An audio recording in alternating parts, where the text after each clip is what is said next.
hadn't touched the guideline or a harness in years, not since I left that part of my life behind.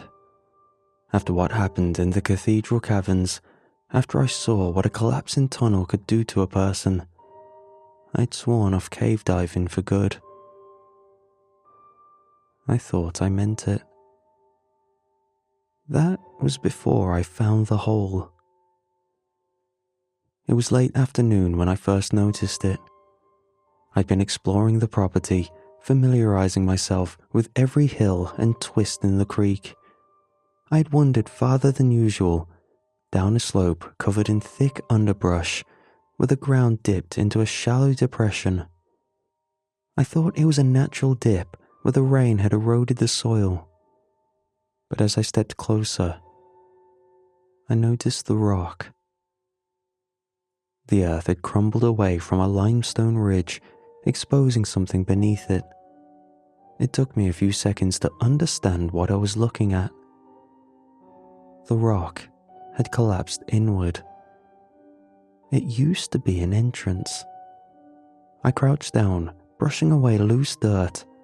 What looked like a simple dip in the ground was actually a blocked-off passageway. Limestone had tumbled down from above, sealing whatever lay beyond. A cave. I leaned forward, peering through the rubble. A small hole, just barely big enough to fit a fist through. The cold air drifted out, stagnant and unmoving. I grabbed a handful of loose stones and pulled them away, clearing the hole a little more. The darkness inside was absolute. I reached for my flashlight and flicked it on. The beam cut into the hole, but not far. The angle was too tight to see anything beyond the first few inches. I sat back on my heels. This wasn't on my property map. I had checked before buying the land. The agency had provided detailed topography listing all the significant features: the stream, the rock formations, even a few shallow caverns further west. But this was nowhere. I pulled out my phone and scrolled through my contacts. After a moment, I clicked on the number for the real estate office. The line clicked, and after a few rings, a woman answered. "Westwood Realty, this is Karen." "Hey, this is..." I paused, realizing I hadn't spoke to anyone from the office since I bought the place. I bought the land off Route 12 last year, the 10-acre lot." "Of course, how's it treating you?" "Good, yeah," I hesitated. "Listen, I was out exploring today, and I found something that wasn't on the survey. It looks like a cave, or at least it was. It's collapsing, but there's still an opening." A pause. "A cave?" "Yeah, a pretty big one from what I can tell." I expected concern, a legal warning maybe, some spiel about liability and state protections. Instead, she just sounded confused. "Huh, that's strange. We should have that in the records." "I checked the maps. It's not there." "Well, sometimes the surveyors miss things," she sighed. "If it was collapsed when they did the land inspection, they probably didn't think much of it." That made sense, I guess. "Is it stable?" she asked. "Seems like it." "Then I wouldn't worry about it. These lands are full of little pockets like that. Nothing dangerous." Her tone was light, unconcerned, like this was just another quirk of the landscape.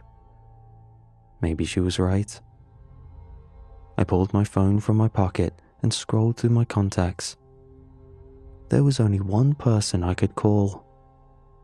Ryan. Ryan answered on the second ring. "Jeez, man, I thought you died or something. You were acting so weird after Cathedral Caverns." I smirked. "Nope, still breathing." There was a pause. I could hear the clatter of dishes in the background. He was probably at the bar he worked at, killing time between shifts. He always said he was going to move on from that place, but somehow never did. "So, what's up?" he asked. I glanced back at the hole. "You're not going to believe what I just found." Ryan showed up later that evening, grinning like a kid at Christmas the second he saw the collapsed entrance. "You're telling me this isn't marked?" he asked, running his fingers over the weathered limestone. "Not on any of the surveys." He flicked his eyes to mine, filled with that familiar, hungry gleam, the same one that had dragged me into dozens of near-death experiences over the years. "Then we've got a virgin cave." I nodded. "And it's ours." We wasted no time. With gloved hands and a couple of shovels, we started tearing into the rubble. It was slow work. The limestone was packed tightly, fused together by time and pressure. Every time we loosened a slab, dust billowed up in clouds, making the air thick and dry. After about an hour, we had widened the opening to the size of a watermelon. "Think we can fit?" Ryan asked. I shook my head. Not yet. The rock walls squeezed in too tight, like a mouth refusing to open. We kept digging. By the time the sun was bleeding into the tree line, the hole had grown wide enough for a person to squeeze through. Barely. Ryan crouched beside it, wiping sweat from his forehead. He grinned at me, then reached into the darkness. "Cold as hell," he muttered. I crouched beside him and placed my own hand near the opening. He was right. The air inside was several degrees cooler. I couldn't stop smiling.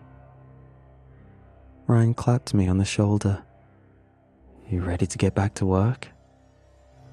I looked at the entrance, at the blackness swallowing the last of the daylight, and I said, "Let's do it." I crouched at the entrance, my headlamp casting a weak glow into the hole we'd spent hours widening. Now that we were here, now that we were actually about to go in, I felt a twinge of nerves. That familiar pulse of adrenaline, the kind that came with knowing we were about to step into somewhere completely untouched. Ryan exhaled behind me, adjusting the strap on his harness. Man, I miss this feeling. I gave him a sideways glance. The feeling of what? Voluntarily wedging yourself into a crack in the ground? He laughed, slapping a hand against my shoulder. "You can take the man out of cave diving, but you can't take the cave diving out of a man." I just shook my head, taking one last look at the sky before lowering myself onto my stomach. The entrance was small. Even with all the digging, it was barely wider than my shoulders, forcing me to extend both arms straight as I inched forward. The first few movements were easy. Gravel and loosened stones shifted under my weight as I pushed myself deeper. Then the space tightened. The limestone pressed against my ribs, squeezing inward. My chest was compressed just enough that I had to time my breathing carefully, exhaling as I pushed forward, inhaling only when I gained enough ground.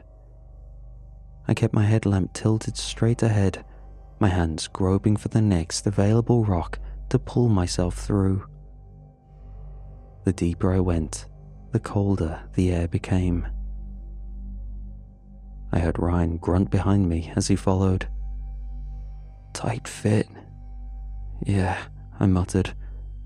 My voice felt too loud in the enclosed space. Every breath, every scrape of fabric against stone, every shift of weight seemed amplified, bouncing off the rock in muffled echoes. A few feet ahead, the tunnel widened slightly. Not enough to stand, but enough to move a little easier. My heart pounded with excitement as I pulled myself forward, my elbows scraping against the rough stone. Then, a drop. The tight squeeze suddenly gave way to open space, the ground beneath me sloping downward. I slid forward with it, my stomach flipping as I tumbled a few feet before catching myself. My boots skidded against stone, my hands finding purchase just in time to stop myself from going further. Ryan's voice filtered through the tunnel behind me. "You good?" I took a moment to catch my breath, then grinned up at him. "You're gonna love this." By the time Ryan wriggled through and dropped down beside me, I had already turned my headlamp outward, scanning the space ahead. And what I saw made my breath catch. The cavern was huge. The ceiling arched high above us, its surface lined with jagged stalactites that shimmered faintly under our lights. The walls were textured with ripples of mineral deposits, patterns left behind by ancient underground water flow. And at the center of it all, stretching across uneven rock floor, was a pool of crystal clear water. Ryan let out a low whistle. Holy. We'd explored a lot of caves together over the years, but there was something different about this one. It was pristine. Finding untouched caves isn't all that rare, but one this large? He turned to me, grinning wide. "Dude, we might have just found something historic." I exhaled. "Yeah." I couldn't stop looking. The whole place was surreal, like a cathedral hidden beneath the earth, frozen in time. But there was something else too, something I couldn't quite put into words. The weight of the air. I shook off the feeling and reached for my guideline. We had done this hundreds of times before. It was second nature. In unfamiliar caves, you always marked your way back. A thin, unspooling rope anchored at the entrance and carefully fed through the chambers we explored, a lifeline in case things went south. I tied the first anchor point, securing the line to a sturdy rock formation. Ryan double-checked it, giving the rope a few firm tugs. Satisfied, we turned back to the cave ahead. The deeper we went, the more alien the cave became.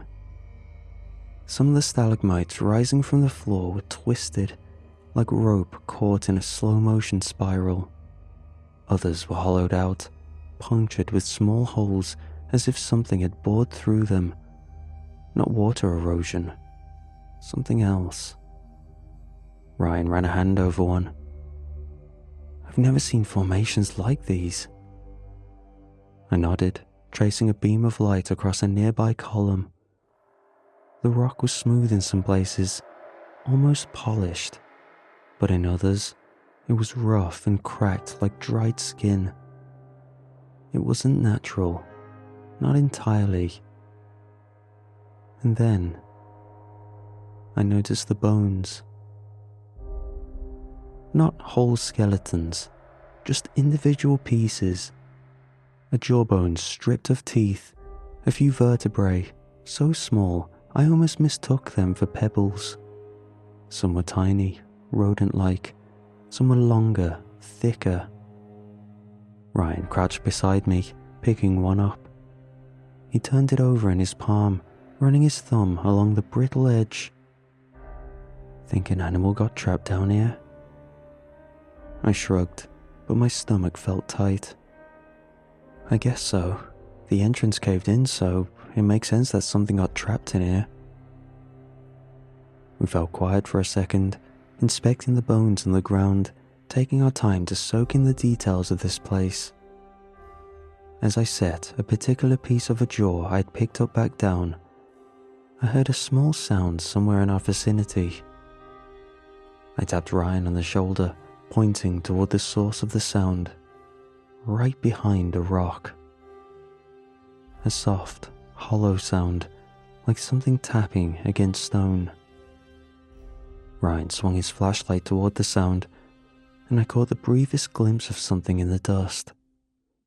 Not much, just the shifting of loose sediment, like the vibration of something deep beneath the earth. I exhaled sharply, pushing away the thought.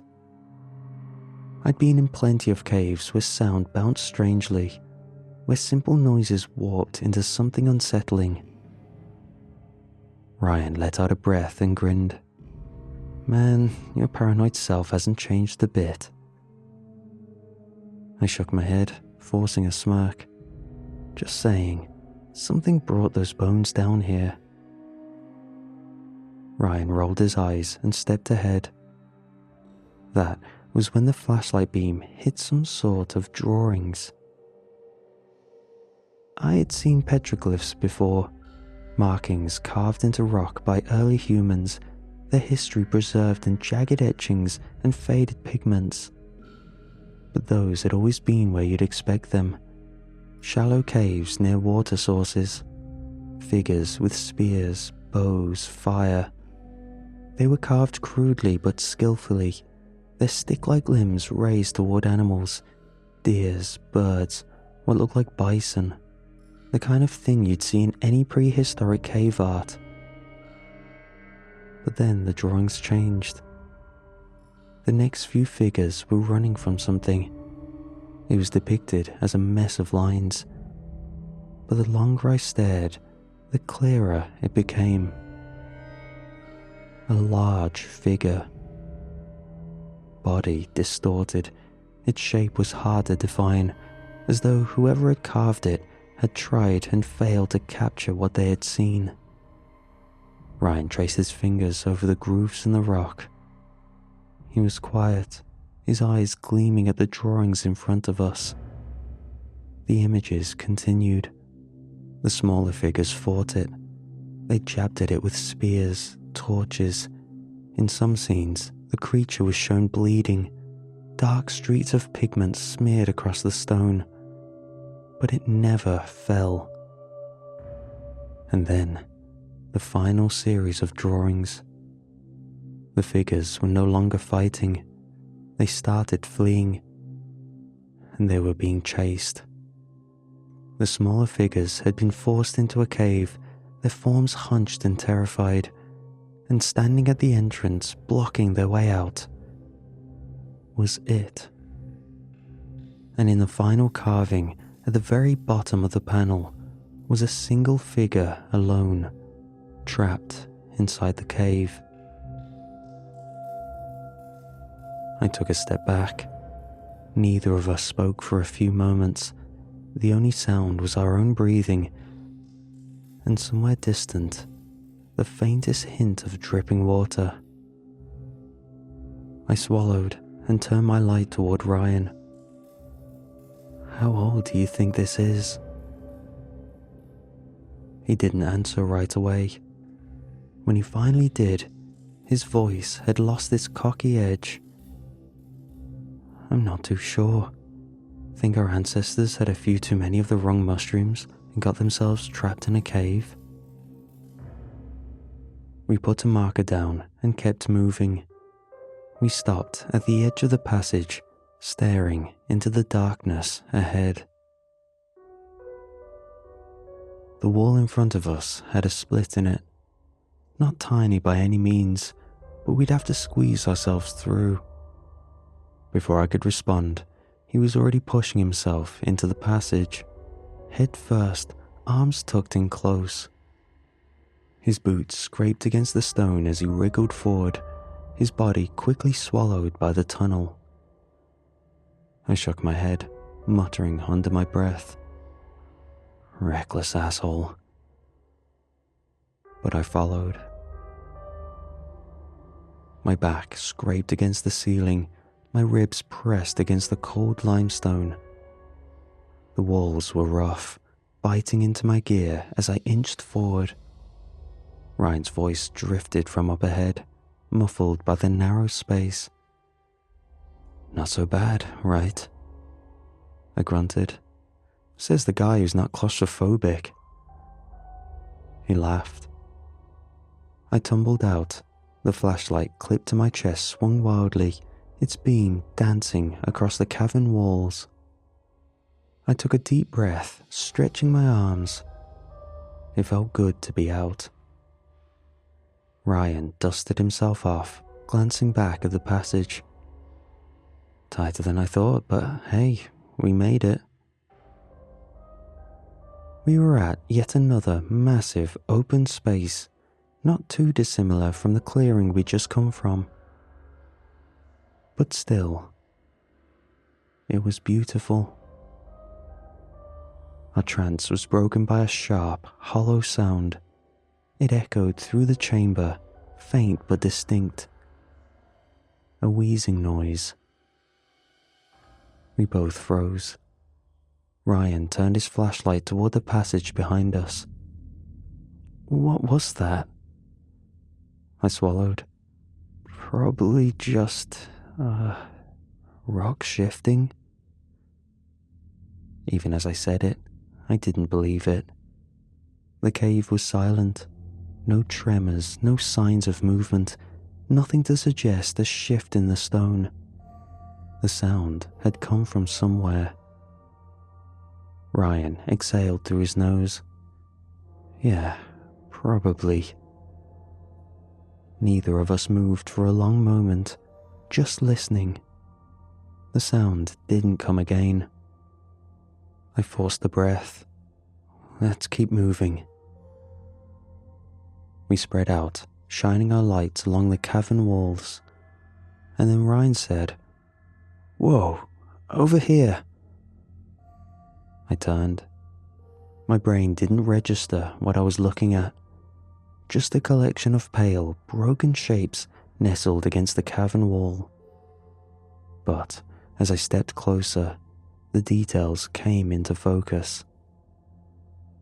It was a skeleton, human in shape, but larger and thicker. The skull was broader, the ribcage wider, more robust. I knelt beside it, brushing away a layer of dust. The bones were ancient, and some were snapped clean. Ryan whistled, crouching beside him. "Damn, looks like a Neanderthal skeleton or something." I didn't respond. I was staring at the ribcage. It was shattered, and the entire skeleton was covered in gnaw marks. Ryan saw them too. His grin faded. Something ate this thing. My mouth felt dry. Yeah. We both turned our flashlights toward the tunnel behind us, the place where we'd heard the wheezing. For the first time since we'd entered the cave, I felt uneasy. The sound came back faint at first, barely audible over the steady drip of water somewhere deeper in the cave. But it was closer this time. Ryan stiffened beside me, his flashlight beam trembling against the cavern wall. I turned my flashlight toward the tunnel we had just crawled through. It was a black void, barely wider than a person. Nothing moved. Then, my light flickered. Movement.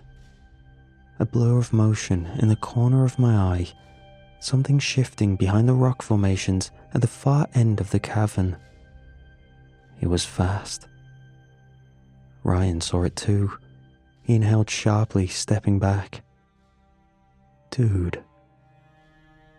My flashlight flickered again, the beam shrinking, dimming. Ryan's did the same. And then it rushed us. It didn't make a sound. 1 second, the cavern was empty. The next, something lunged from the darkness, a twisted shape skittering across the uneven stone. My flashlight caught a glimpse of it, just a fraction of a second before it exited the beam's field of view. Skin stretched too tight, pale, patchy, like something molted but never fully regrew. Ryan screamed. The thing hit him hard, knocking him sideways. He slammed against the rock, his flashlight spinning across the cavern floor. I scrambled backward, my boots slipping on loose gravel.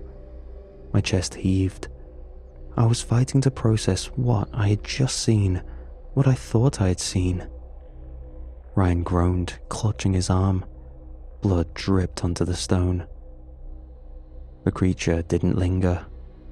It was gone in an instant, retreating into the tunnels, disappearing between the rock formations like it had never been there at all.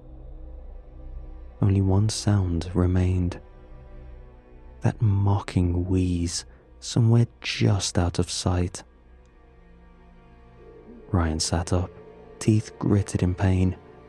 His sleeve was shredded, blood seeping through the fabric. I couldn't tell how deep the cut was, but the way his arm trembled, I could tell he was definitely rattled at the very least. I reached for his shoulder. "You okay?" He exhaled sharply, flexing his fingers. "Yeah, just a scratch." His voice was unsteady. I turned my flashlight back toward the tunnels. Nothing. Just stone and shadow. Ryan forced a breath and pushed himself up. "We need to get out, now." We turned back toward the tunnel we had crawled through. And somewhere behind us, somewhere in the dark, the wheezing started again. We ran. Not in a frantic way. We simply couldn't. The way the cave was laid out, we could easily slip and fall on jagged rocks. We had to move carefully. But we moved as fast as we could. Ryan's breath was ragged beside me, and his boots scraped loudly against the cavern floor as he stumbled. I kept throwing glances over my shoulder, expecting to see something moving in the dark behind us. But there was nothing. The wheezing kept echoing from somewhere deep within the tunnels. Distant, then closer, then distant again. It was toying with us. We reached the opening to the passage we had come through, the narrow gap that would take us back to the chamber where we'd found the drawings. The guideline was still there, keeping us on track. Relief crashed into me so hard I nearly collapsed against the wall. We could still get out. Ryan didn't wait. He grabbed the rope and hauled himself forward, pulling himself into the narrow space. I followed, keeping my head on a swivel as I adjusted myself and squeezed back into the tunnel. The rock closed in on us again, pressing against our backs, our chests. We moved quickly, retracing our steps through the dark, winding passage. Every inch felt tighter than before. The air seemed heavier. I could hear Ryan's boots scuffling against the walls, his breathing coming faster and harder. Then, the tight squeeze. The final passageway that led back to the outside. I dropped onto my stomach, stretching both arms forward and pulling myself into the tunnel. I focused on the light ahead, a small sliver of blue-grey at the end of the passage. It had to be just a few more feet. Behind me, Ryan grunted as he followed. The tunnel was just barely big enough for us to fit, pressing against our backs and ribs. We inched forward, dragging ourselves through the confined space. Then, I heard Ryan stop. A sharp, sudden inhale. "Dude." His voice sounded strained. I twisted my neck as best as I could, trying to look back, but couldn't. "What?" A beat of silence, then, "My hand, it's completely numb." Something in my chest went cold. I couldn't see him, but I knew what he meant. We'd barely stopped to look at his injury after the attack, too focused on getting the hell out of there. But it must have been deeper than we thought. Maybe it had hit a nerve, and he hadn't felt it due to adrenaline. I heard Ryan shift behind me, trying to pull himself forward. "I can't close my fingers." His flashlight flickered against the stone walls, making the shadows stretch and shift. Ryan tried again, dragging himself forward with one functioning hand. His movements sounded awkward, unsteady. He could still push with his legs, but with one hand out of commission, his pace slowed. The sound was closer now. I felt my lungs seize. Ryan must have heard it too, because his breath hitched, his flashlight jerking as he twisted his head back toward the sound. Ryan pushed forward, his boots scraping against the stone, his body jerking with effort. But without his hand to grip and pull, he wasn't moving fast enough. My heart hammered against my ribs. The sound was closer now. I could almost feel the air shifting behind me. I turned back toward the exit, toward the open air just a few feet ahead. Ryan grunted, desperate now, trying to shove himself forward. Then, for the first time, a breath. Low, wet, just inches behind us. The wheezing had stopped. Now, it was just breathing. "Move," Ryan gasped. His voice was tight with fear. "I'm going," I shouted back, shoving myself forward. My hands scrambled for purchase on the rock, fingers scraping against sharp edges. Ryan grunted, kicking hard as he tried to push himself forward. I could hear the strain in his voice, the way his body trembled against the stone. He was fighting, and then he gasped. Sharp, sudden. Then, nothing. Silence. A cold pit formed in my stomach. "Ryan?" Silence. No more grunting, just the faintest shift of air. I kicked wildly, thrashing my legs, shoving myself forward with every ounce of strength I had left. My knee banged against a piece of stone, but I didn't care. I had to move. I clawed at the rock, gasping, feeling my body scrape and cut through the last few inches of the tunnel. The exit was right there. One last push. I threw myself forward, and then I was out. I hit the ground hard, rolling onto my back. The night sky was above me, the trees swaying gently in the wind. Fresh air flooded my lungs, burning my throat. For a moment, I just lay there, dazed, disoriented by the sheer openness around me. I spun onto my hands and knees, scrambling back toward the hole, reaching inside. "Ryan, come on." My fingers grasped an empty space.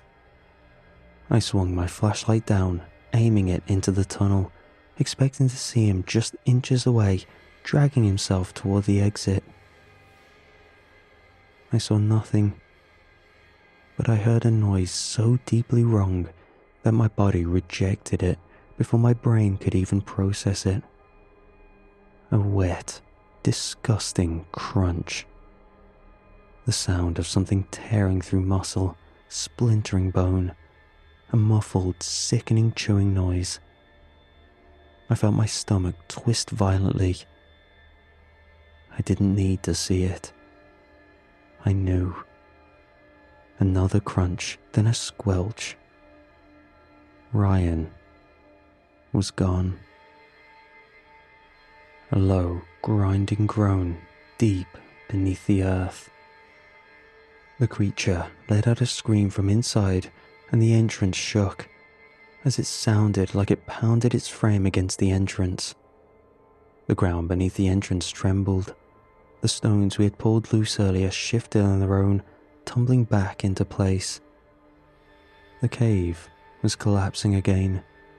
The hole we had worked for hours to dig through collapsed inward in a violent rush of stone and dust.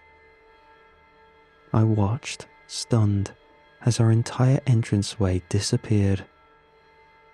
Within seconds, the hole was gone. Just solid rock. I dropped to my knees and started digging. I clawed at the dirt, heaving the loose stones aside, throwing them behind me. I could barely see through the dust, my fingers already scraped raw against the rough limestone. But no matter how much I pulled, pushed, dug, I couldn't even make a dent. I don't know how long I sat there before I reached for my phone. My hands were shaking, my mind still trying to grasp what I had just witnessed. I stared at the screen, at the emergency call option. What the hell was I supposed to say? I dialed. The operator answered. 911, what's your emergency? I opened my mouth. My mind was blank, my throat clenched so tight I could barely force words through it. My friend, he's missing. We were in a cave and he's trapped. Sir, can you clarify? A cave collapsed. Is your friend trapped?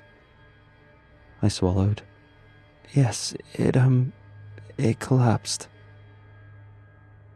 Another silence, longer this time.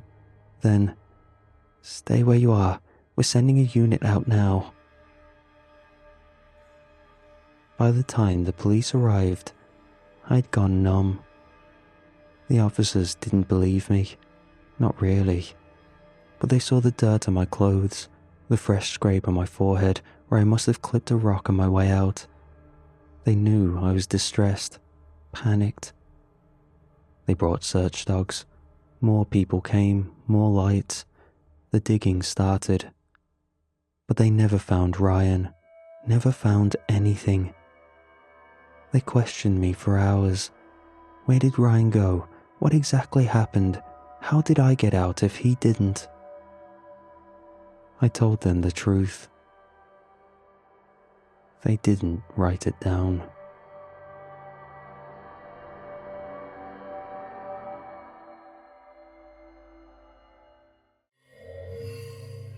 Every first snowfall of the year, we ran. It wasn't a festival. We were running to survive. The date was never a mystery. They told us weeks in advance.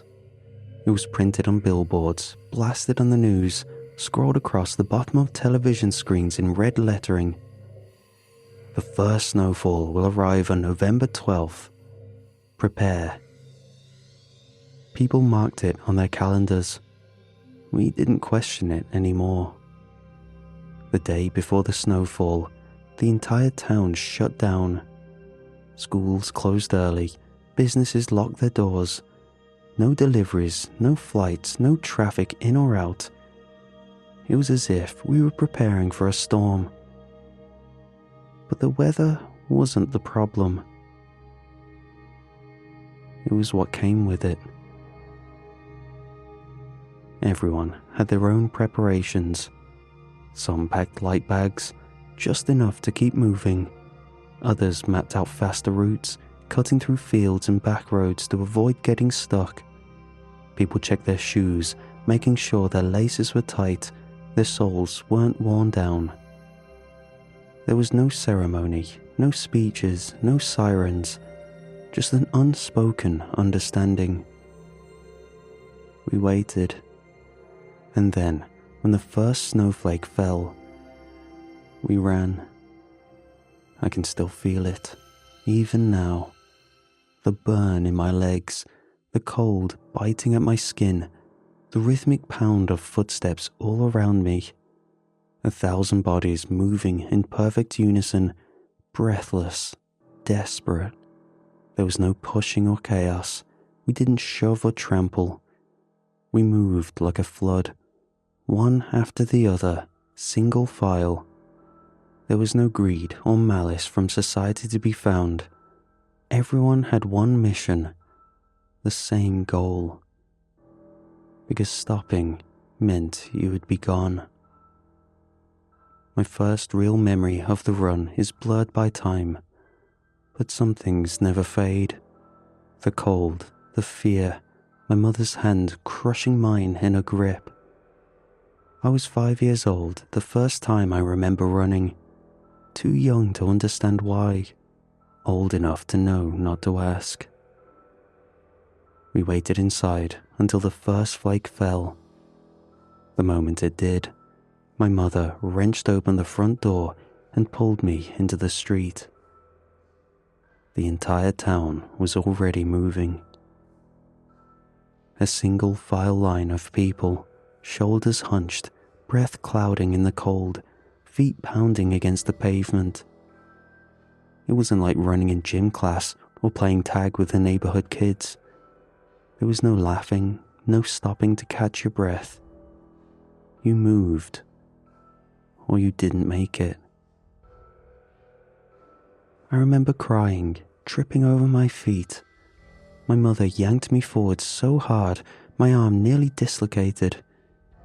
She never yelled or scolded me, just squeezed my hand tighter and kept running. Behind us, someone screamed. I didn't look back. No one ever did.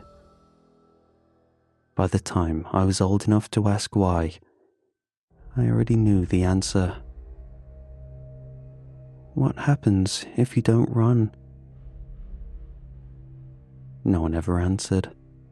They didn't need to. Every child knew the stories.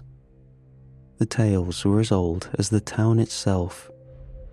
We had no Krampus, no boogeymen, no ghost stories passed down to keep children from wandering too far into the woods.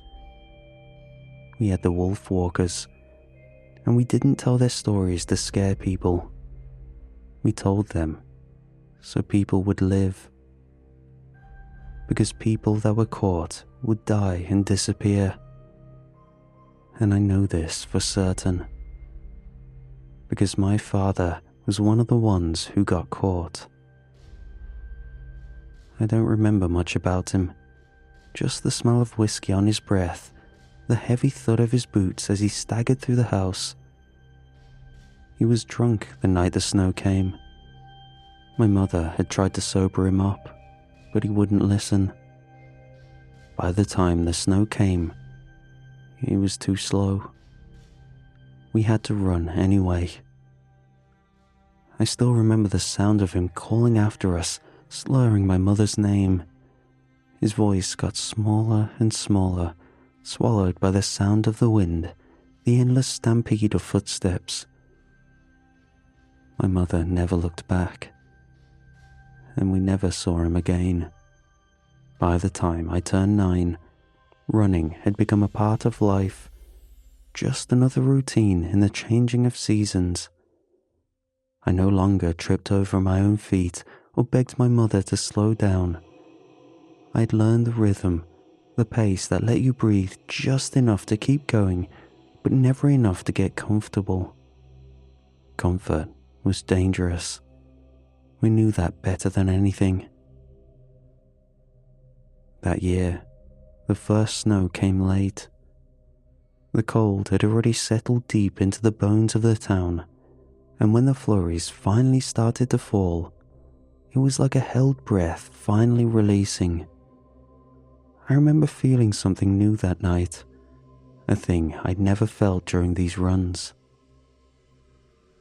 Curiosity. I'd never seen what we were actually running from. Sure, I knew what they were called, and brief descriptions passed around the community, but I didn't know. We were told not to look back, so that night, I did. At first, I thought they were people, figures moving between the snowflakes just out of focus, men in thick, furred coats, their heads covered by wolf masks. But then I looked closer, and I saw their arms. Thin, rotting human arms, stretched too long, the skin peeling in places, revealing raw, darkened muscle. The hands dragged at their sides, fingers twitching. Their legs were bony, discolored, bent strangely at the joints, as if their bodies had forgotten how to be human. The heads were fully wolf, but wrong, too broad. The snouts cracked and split in places where they shouldn't be. Their mouths were packed with rows of teeth that didn't fit together properly, overlapping, twisted. And their eyes. Some were missing entirely, dark, hollow sockets leaking something black. Others were too white, too wide, reflecting light in an unnatural glow. They didn't run. Not really. They seemed to be one with the snow, more so phasing with the falling snow rather than actually moving. Their forms blurred with the snow, like they were being dragged forward by something unseen. They moved as fast as the snowfall. I must have made a sound, a gasp, a sob, or something, because one of them turned its head toward me. Its snout split open even further, and I saw something pulsing inside its throat, shifting, writhing, as if it was struggling to hold its shape. I turned forward and never looked back again. Years later, the snowfall was predicted weeks ago. November 17th. The warnings were everywhere once more. News tickers, radio broadcasts, printed on every storefront window. A reminder. A deadline. People were already preparing, packing light, mapping their routes, making sure they had the right shoes. I'd always done the same. Until this year. Until I realized my mother wouldn't be running with me. She'd been bedridden for months. Her body had withered beneath the weight of sickness. The strong woman who once pulled me through the streets, now barely able to lift her own hand. Her voice had turned small, brittle, like something that could be carried away with the wind. But even through the weakness, she still tried. She still begged me to go. "You can't save me," she whispered. "Run, please." I sat beside her, gripping her cold fingers. I had packed my bag that morning out of habit, but I had never slung it over my shoulder. Because for the first time in my life, I couldn't leave. I couldn't run without her. I couldn't leave her behind like that. Not when she dragged me with her so many times. She saw it in my face. She knew. And she cried. "I won't leave you behind, Mom. I can't." Outside, the sky was turning grey. The temperature had dropped. Tomorrow, the first flake would fall. And for the first time in my life, I wouldn't be ready. The first flake fell at 5:46 p.m. I watched it drift down from the sky, weightless, delicate, beautiful if I didn't know what it meant. Then came the sound. A deep, rolling hum, like wind moving through a hollow place, but heavier, thicker. it wasn't wind. And then the city ran. The streets erupted into motion. Doors slammed open. People poured onto the sidewalks, sprinting into the fading light. A stampede. A flood of bodies moving in perfect rhythm.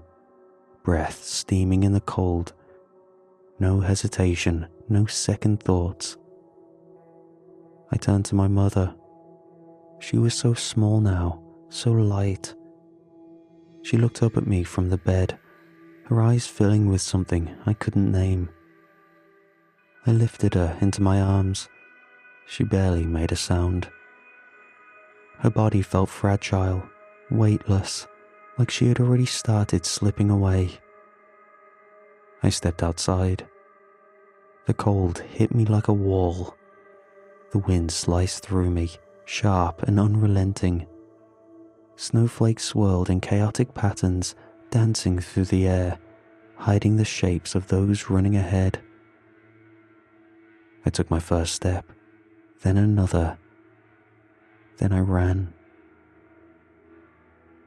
It was different this time, harder. I wasn't running for myself. I was running for both of us. And it was my first taste of what my mother had gone through when I was a young child. My legs burned with every step, the weight in my arms slowing me down. Every breath was a gasp, sharp and ragged. Ahead, the crowd was already disappearing into the white. I tried to keep up, but behind me, I could hear them closing in. The change in the air, the way the cold thickened, like the temperature had dropped 10 degrees in an instant. Just moving. A sound so smooth, it was almost soothing, like something gliding over the ice. Then came the other noises. A soft gnarling, and then the first scream from behind us. An elderly couple. I didn't stop, but my mother, weaker than she'd ever been, lifted her head just slightly and whispered, "They're here." Ahead, the last of the runners vanished into the snow. The line was gone. It was just me, my mother, and whatever was closing in behind us. The city had vanished behind me, swallowed by the storm. I could barely feel my feet anymore. My muscles were screaming, my arms ached from carrying my mother's weight. But I held on. I had to. The snow pounded against my skin, wind howling through the trees as I stumbled onto an old, barely visible path leading into the forest. I didn't know where it led. I didn't care. Slow, labored, rattling frostbitten lungs fighting for air. Too close, too close. I kept moving, but the snow was deepening. My boots sank into it with every step, making each movement harder, slower. I was losing. I rested a glance at my mother. Her head rested limply against my chest, her breath coming in cold shivers. Her eyes opened halfway. Then she whispered, "Put me down." I shook my head, the words burning like a bullet from a gun. "No, you can't run with me. I won't leave you. You have to." Her voice was weak, but I could hear the desperation in it. I held her closer. No, not her. The gnarling grew ever louder. I could hear them now, moving through the snow. I looked behind to see how much distance stood between us and them. One of them stood closer than the others, smaller, perhaps younger. But it zeroed in on us. That much was clear. The snow bent around the thing, like the world itself was trying to look away. I snapped my head back forward, then up ahead. A structure, barely visible through the whiteout, an old shed, broken and sagging, its wooden door hanging open. I pushed forward, forcing myself to move faster. The moment we crossed the threshold, I kicked the door shut with my boot and collapsed onto the wooden floor, clutching my mother to my chest. The cold was inside my bones now. I could barely feel my hands. My heart slammed against my ribs. The wind howled outside, the gnarling slowed. Then, silence. I pressed my hand over my mother's mouth, covering both of our breathing. I didn't know if the walls were enough, if they could see us right now, if they could smell us. But we had to stay quiet. The shed was falling apart. The wooden walls groaned with every gust of wind, the roof sagging under the weight of ice and time. It smelled of rot and damp wood, of something old and long forgotten. The only thing between us and them was a thin sheet of splintered timber. And they were right outside. I pressed my back against the wall, cradling my mother in my lap, my entire body trembling with exhaustion. She was barely conscious now. Her breathing was weak, her lips pale, her arms draped over me like a dead weight. I could feel her heartbeat against my chest, faint, sluggish. She wouldn't last much longer, and neither would I.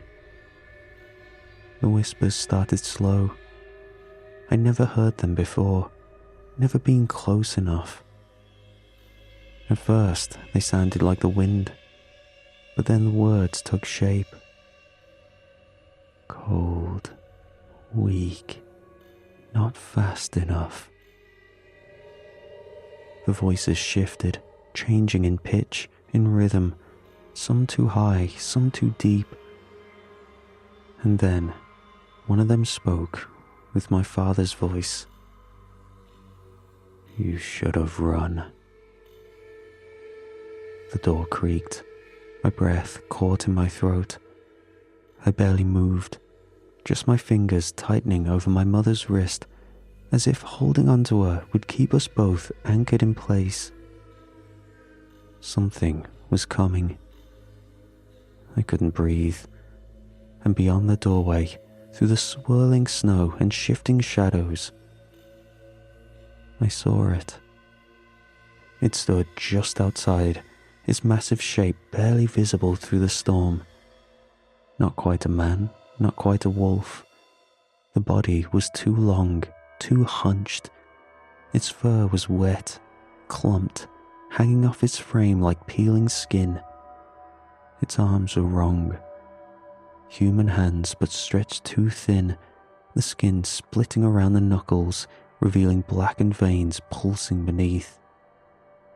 It tilted its head toward the open door. It knew we were here. Then, suddenly, my mother grabbed my face. Her fingers pressed into my skin, tilting my head down, forcing me to look at her. I expected her to whisper, to tell me to run, to beg me one last time to leave her behind.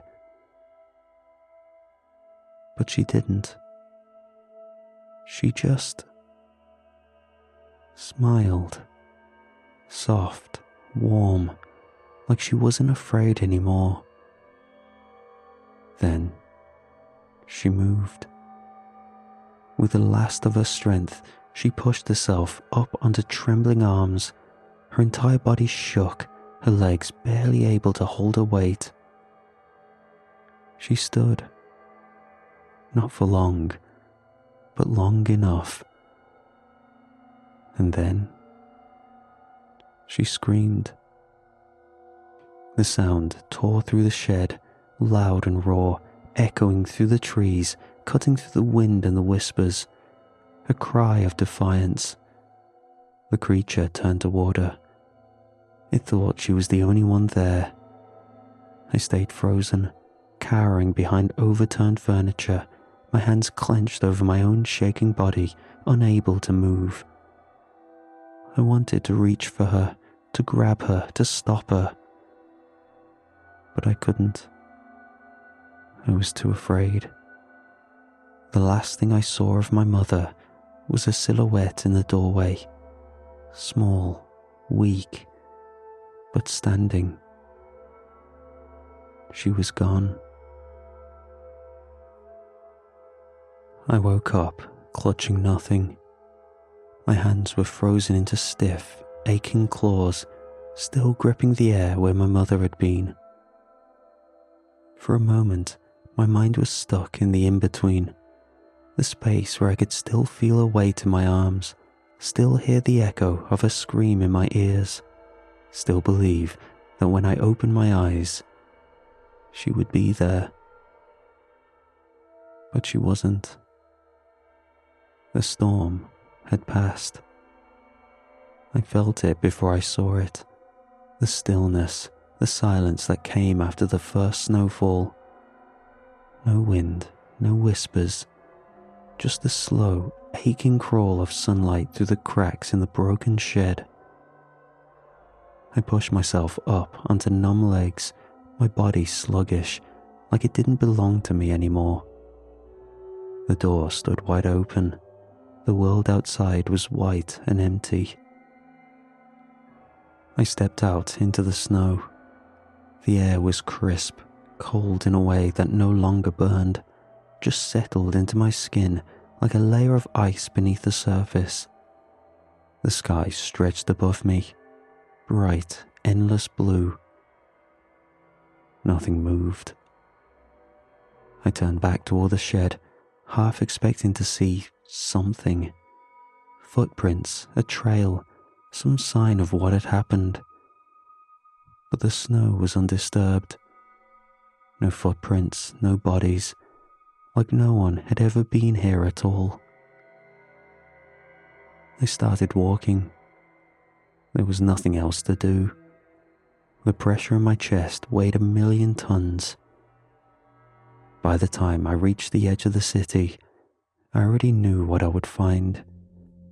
The people would be back in their homes, the streets would be clear, there would be no talk of those who didn't return, like they had never existed at all. I have run every year since that night, even when my legs burned, even when my lungs screamed for air, even when I wanted nothing more than to let the snow swallow me whole. I ran. I ran for my mother. And for years, I ran for others too. I reached out, pulled stragglers forward, gripped shaking hands, forced people to keep moving when their bodies were ready to give up. Some I saved, some I didn't. But I am old now. My body is not what it used to be. The years have stolen my strength, my speed. My breath is weak, my legs barely able to carry my own weight, much less someone else's.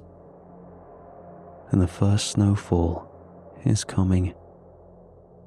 The announcement came last week. It scrolled across the bottom of the television screen as I sat in my chair, hands resting in my lap, bones aching in the cold that never really leaves you after that long. November 23rd, first snowfall expected. It was not a warning, not for me. I lay in bed now, beneath blankets that do nothing to warm me. The night is quiet, still. I know what comes next.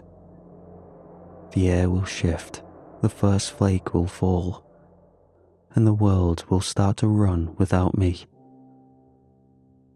I turn my head toward the window, waiting.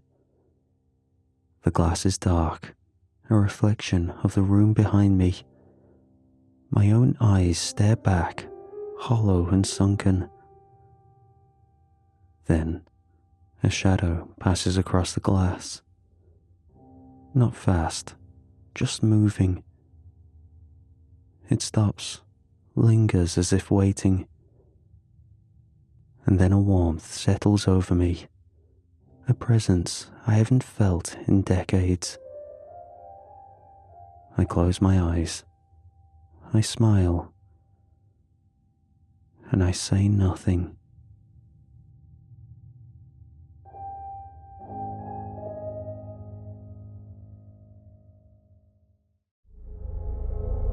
It's strange how grief changes the way you see things.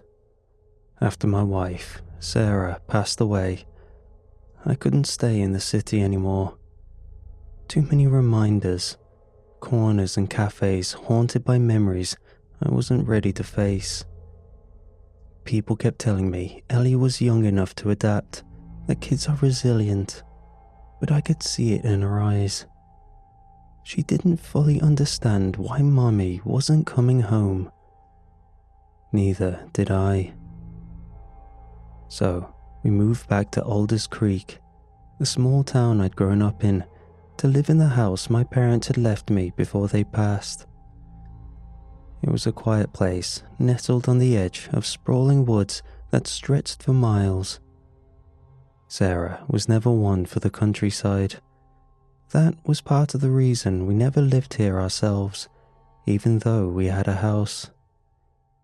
Yet to me, it felt familiar, comforting in a distant, numb sort of way. I convinced myself the silence was what we needed, or at least room to pretend that everything wasn't falling apart. I hadn't been back here in nearly 20 years, but some things never change. Alders Creek was exactly as I remembered it. One main road, a diner, a grocery store, and clusters of houses scattered along the edge of the thick woodland. The townsfolk were kind, if a bit distant. They remembered me vaguely, the kid who'd left for college and never really looked back. They offered condolences about Sarah with sympathetic eyes and awkward smiles. I tried to keep conversations short. It was easier that way. Our new home was old, wooden, and filled with creaks and groans. But it was warm. Ellie ran through it the first day, exploring rooms and opening cabinets like it was some grand adventure. Seeing her excitement stirred something in me, a fragile kind of hope. Yet beneath that hope was persistent ache, a nagging emptiness that no amount of distance or quiet seemed to fill. By the end of the first week, Ellie started talking to herself. I brushed it off as normal kid stuff, a way of coping, creating a companion out of thin air when loneliness sets in. I had imaginary friends at her age too. But when I asked her who she was chatting with, she answered quickly. "Mr. Mapmaker," she told me, her voice cheerful yet serious. "He's nice, Daddy, really smart, but he's very particular about getting things right." I just smiled and nodded, glad she had found something to keep her mind busy. I had no idea how quickly Mr. Mapmaker would become so much more than just a comforting illusion. Over the next few weeks, Ellie didn't stop drawing. If anything, the maps became her obsession. Every evening, after dinner, she'd sit cross-legged at the coffee table, crayons spread out meticulously before her. I'd watch silently from the couch, pretending to read. But really, I was waiting, wondering what she'd sketch next. She'd hum softly to herself, lost in concentration, talking quietly as if someone were right beside her. "No, that's wrong," she'd mumble. Mr. Mapmaker says the lake is deeper. Here. Most of the maps were innocent, even sweet. She'd draw the layout of her new house or a rough sketch of her school. But they started changing. She began illustrating places I recognized from childhood, ones I hadn't visited since I was her age, places I hadn't thought about in decades. An abandoned hunting cabin at the edge of the woods, weathered and crumbling, its roof sagging. She drew it exactly how I remembered it, right down to the broken shutters and faded red paint peeling from the walls. The thing is, Ellie's maps were unmistakably the work of a child. Crude lines, uneven proportions, colours bleeding past the edges. Trees were spindly things, their trunks a scribbled mess of brown, and lakes were heavy smudges of blue wax, pressed so hard into the paper that it sometimes tore. She'd label things in big, looping letters. Cabin, scrawled messily beneath a red blob of crayon. Big tree, next to a shaky green blob. Then came the lake. A stagnant, moss-covered pond deep in the woods, so silent and still that kids in Alders Creek used to dare each other to toss rocks into it, convinced that disturbing the water would wake something beneath. Ellie drew it with eerie accuracy, the surface shaded darkly, her crayon pressing hard enough to tear the paper in places. The edges of the map were smudged with her fingerprints, as though she traced the points countless times before finally getting it perfect. It wasn't just unsettling because of the details. It was unsettling because Ellie had no way of knowing about these places. I hadn't spoken a single word about them since we moved here, hadn't even thought of them in decades. And yet, there they were, rendered clearly by my 6-year-old daughter. One evening, while Ellie worked silently, I noticed something else about the drawings. Hidden among the trees and buildings were tiny symbols, strange markings that resembled letters. When I asked Ellie what they meant, she only shrugged, not looking up from her work. Mr. Mapmaker says they're important, she replied softly, her eyes fixed on the paper. He says they help you find your way back. The implication unsettled me. Back to where, Ellie?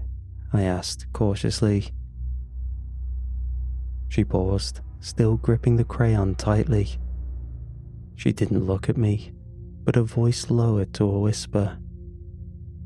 Back home, Daddy. A shiver crawled down my spine, sudden and cold. Our home was right here, in this creaky old house with its peeling paint and overgrown yard.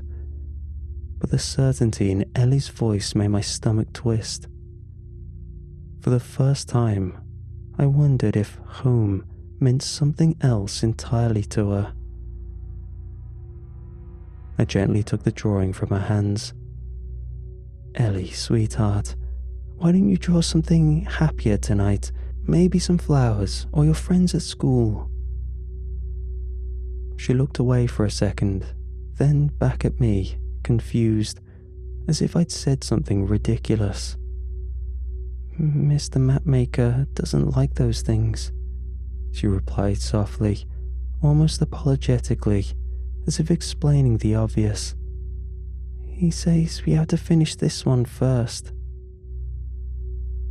She turned back to her drawing, the tip of her crayon grinding into the paper again, the silence thick and heavy around us. And I watched the tiny hands move, as though guided.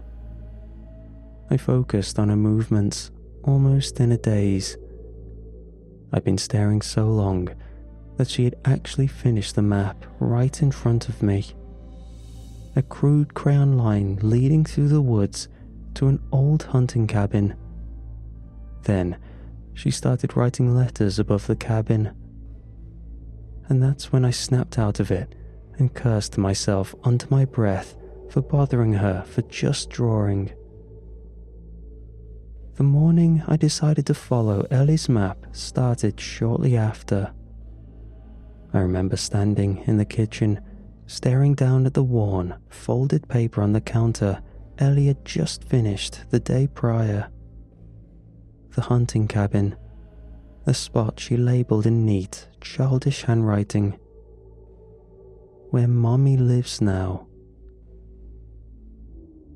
I laughed when I first read it, but that laughter had quickly faded, leaving behind an ache in my chest that hadn't dulled since losing Sarah. Ellie had seemed so serious when she handed it to me the night before. She looked up at me, eyes earnest, hopeful even. "Mr. Mapmaker said you need to see it, Daddy. He says it's important." And now, standing alone, coffee grown cold in my mug, I felt something settle in my gut. The rational part of me, the responsible adult, the grieving husband who'd buried Sarah, wanted to throw the map away and scold my child for this. Maybe she'd overheard neighbours talking. Maybe she'd seen a picture somewhere in my parents' photo albums. But something darker, quieter, tugged at me. A whisper that had been growing louder ever since Ellie handed me the map. What if it's real? Of course, I had no reason to believe so. But anyone who had ever lost anyone as suddenly as I did would know that you would hold onto any inkling of hope like a lifeline, no matter how otherworldly it seemed to other people. I dropped Ellie at her aunt's house, barely registering the small talk exchanged in the doorway. My mind was already deep in those woods, following those strange, childish directions. I had to be losing it. Ellie was just imaginative, copying details she'd overheard, piecing together half-remembered fragments of conversations she wasn't meant to hear. It had to be. It took me nearly an hour of trudging through mud and bramble before the cabin appeared, exactly as she'd drawn it. An old structure, sagging and consumed by moss, half hidden by twisted, skeletal trees. The air was thick, heavy with the smell of mold and earth. I pushed open the creaking door and stepped inside. Shadows swallowed me, broken only by slivers of daylight filtering through cracked walls. I could barely breathe, not from the air, but from the weight of memory. Childhood fears long dismissed, stories whispered between classmates of dark figures and missing people. I almost turned back then, until I saw something glinting on the floor, catching the sparse, dirty sunlight. I crouched, breath hitching painfully in my chest as my fingers curled around it. A silver bracelet, small and delicate, decorated with tiny emeralds. Her bracelet. My hand shook so badly I nearly dropped it. It couldn't be here. I'd chosen it myself for a birthday, buried with her when I'd said my last goodbye. It couldn't be here. But it was. I stumbled out of the cabin, the bracelet clenched tight in my fist, heart thundering in my ears. When I finally reached the car, I sat there shaking for what felt like hours, staring down at the silver chain coiled in my palm, her memory wrapped tightly around me. By the time I made it back home, Ellie was in bed, but I couldn't wait. I knelt beside her, my voice breaking as I held up the bracelet. Ellie, sweetheart, how did you know about this? She opened her eyes slowly, sleepily, like she'd been expecting me. Mr. Mapmaker told me, she said, yawning softly. He knows a lot of things. Did he tell you where he found it? I whispered, afraid of her answer, yet desperate for it. Her eyes drifted closed, her voice fading into a sleepy whisper. Mr. Mapmaker says Mommy gave it to him. He said it means you're on the right path. I sat there beside her bed, bracelet clenched tightly, heart hammering painfully in my chest. The right path. I didn't even know where I was going, but something told me it was already too late to turn back. After the bracelet incident, I couldn't pretend it was all coincidence anymore. Something was wrong, something bigger than Ellie, bigger than me. I needed answers, but finding them was harder than I expected. I went to see Mr. Gentry, the owner of the local hardware store. I stopped in under the pretense of needing gardening supplies, lingering until we were alone. As casually as I could, I mentioned the woods behind my property. The friendly smile he'd worn when I walked in vanished instantly, replaced with a careful blankness. His hands pausing over a row of rusty gardening shears. What about 'em? He asked, voice cautious, as if I just touched on something off limits. Just curious. My daughter, she's been exploring around here lately. Says she's found some interesting places. His eyes flickered away, voice strained. Kids have good imaginations. It's more than that, I pressed. She drew maps, detailed maps. He set down the shears heavily, still not meeting my gaze. You keep her close. That's not a place kids should be wandering. He hesitated, his voice quieter, burdened. And you shouldn't be poking around either.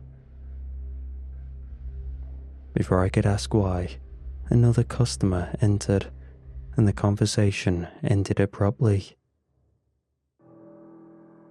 I kept trying, approaching others. The old woman at the grocery, Mr. Cooper down at the diner. But every time I mentioned the woods, I hit a wall of discomfort. Polite smiles would tighten, friendly chatter turning stiff and strained, and conversation quickly ended. No matter who I asked, I got the same warning disguised as advice. Stay out of the woods. The worst was Mrs. Callahan, who lived at the end of my street. She was ancient, even when I was a kid, and time hadn't made her any less sharp or perceptive. The afternoon sun was waning when I found her tending her rose garden, hands shaking slightly as she pruned dead leaves. Mrs. Callahan, I called out, trying to sound casual, friendly. She paused, eyes narrowing behind her thick lenses, scrutinizing me closely. I swallowed, pushing through my discomfort. Can I ask you something? She nodded slowly, eyes sharp. Ask, Benjamin. The woods, the ones behind... Her eyes narrowed, cutting me off before I could finish. Her voice was stern and quiet, carrying a deep warning. Some questions are better left unanswered. Please, I whispered, desperation leaking through my careful composure. My daughter's drawn maps, things she couldn't know. Something's wrong. Something is... Not something, Benjamin. Someone. She took a careful step toward me, lowering her voice further. There's always something in those woods, always has been, long before you and long after. It'll still be there. It finds ways of speaking, but the real danger, the real horror, is what it promises. She turned away sharply, pulling the door shut behind her, ending our conversation with a heavy finality. The silence left in a wake pressed in on me, deeper than before, as though the air itself had gone still. That night, I locked every window, bolted the back door, and double-checked every latch and lock in the house. I sat awake in the dark for hours, listening carefully, heart pounding at every rustle of wind and every distant snap of a branch. Ellie slept peacefully down the hall, unaware of the darkness that had taken root around us. I couldn't shake the feeling that it wasn't just the woods I had to worry about. Whatever I'd uncovered in my quest for answers was woven deeply into the heart of this town, an unspoken terror they'd grown up learning to ignore. The woods weren't just forbidden, they were feared. From then on, Ellie wasn't allowed outside without me. The forest loomed at the edge of our property like a silent predator, patient and hungry. No matter how hard I watched Ellie, though, the dread remained, creeping slowly into my chest like rot in old wood. It wasn't enough. Whatever had gripped Ellie was not letting go, despite her no longer going outside. I couldn't stay in that house anymore. Whatever was reaching out to Ellie, whatever was calling itself Mr. Mapmaker, had embedded itself too deeply. I had to get her out, had to get us away from that cursed forest before it swallowed us whole. Ellie fought the idea immediately, so unlike her usual gentle demeanor that it took me by surprise. She kicked and screamed as I carried her to the car, crying out that Mr. Mapmaker wouldn't let us leave, that we couldn't just abandon Mommy. Her words clawed at me, but I gritted my teeth, determined. It was time to put distance between Ellie and whatever darkness had been whispering in her ear. That night, as I packed our bags in tense silence, Ellie finally stopped pleading. She sat quietly in the corner of her room, drawing furiously, her tiny hand gripping the crayon with unsettling force. I didn't dare interrupt her, afraid I'd trigger another meltdown. At least she was calm. At least she was safe. Or so I thought. Sometime after midnight, I woke abruptly, my heart hammering in the silence. Something immediately felt wrong, but I couldn't quite put my finger on what it was, so I looked around. The hallway looked just the same as it always had, but it took a moment longer to realize what was wrong. Ellie's bedroom door, usually kept cracked open, was wide open, and the hallway beyond utterly still. I moved quietly, trying to remain calm as I stepped into her empty room, stomach tightening painfully when I saw the note resting on a pillow. It was another map, far more precise than the others, drawn hastily in the dark strokes of charcoal. The label read simply, "Mommy is waiting." My breath caught, heart lurching with fear. My daughter was gone. I sprinted out the front door into the suffocating blackness of the forest, screaming Ellie's name until my throat burned. Twigs and branches tore at my skin, cutting my face and arms as I crashed blindly through the darkness. Nothing made sense anymore. Trees twisted grotesquely around me, paths doubled back impossibly, landmarks shifted into alien shapes exactly like the twisted images Ellie had drawn. Every step felt wrong, unnatural, as if the forest itself was reshaping around me, leading me deeper, guiding me into its heart. Then, finally, the trees opened into a clearing I'd never seen before. Moonlight bathed the clearing in pale, ghostly white, but there were no shadows, only stark emptiness, like the light itself feared to touch whatever stood in the center. Ellie was there, perfectly still. Her face was serene, empty of emotion, eyes staring blankly ahead. And beside her, standing what must have been at least 10 feet tall, its form shifting like smoke and ink, was who I assumed to be Mr. Mapmaker. The being Ellie had innocently named and trusted, the monster who twisted her grief into something dark and dangerous. My fists clenched, rage and helplessness swelling in my chest. "Let her go," I demanded, my voice shaking. "Please, she's just a little girl." Ellie turned her head slowly, mechanically, and smiled a hollow, distant smile. "Mummy says we can all be together again," she whispered.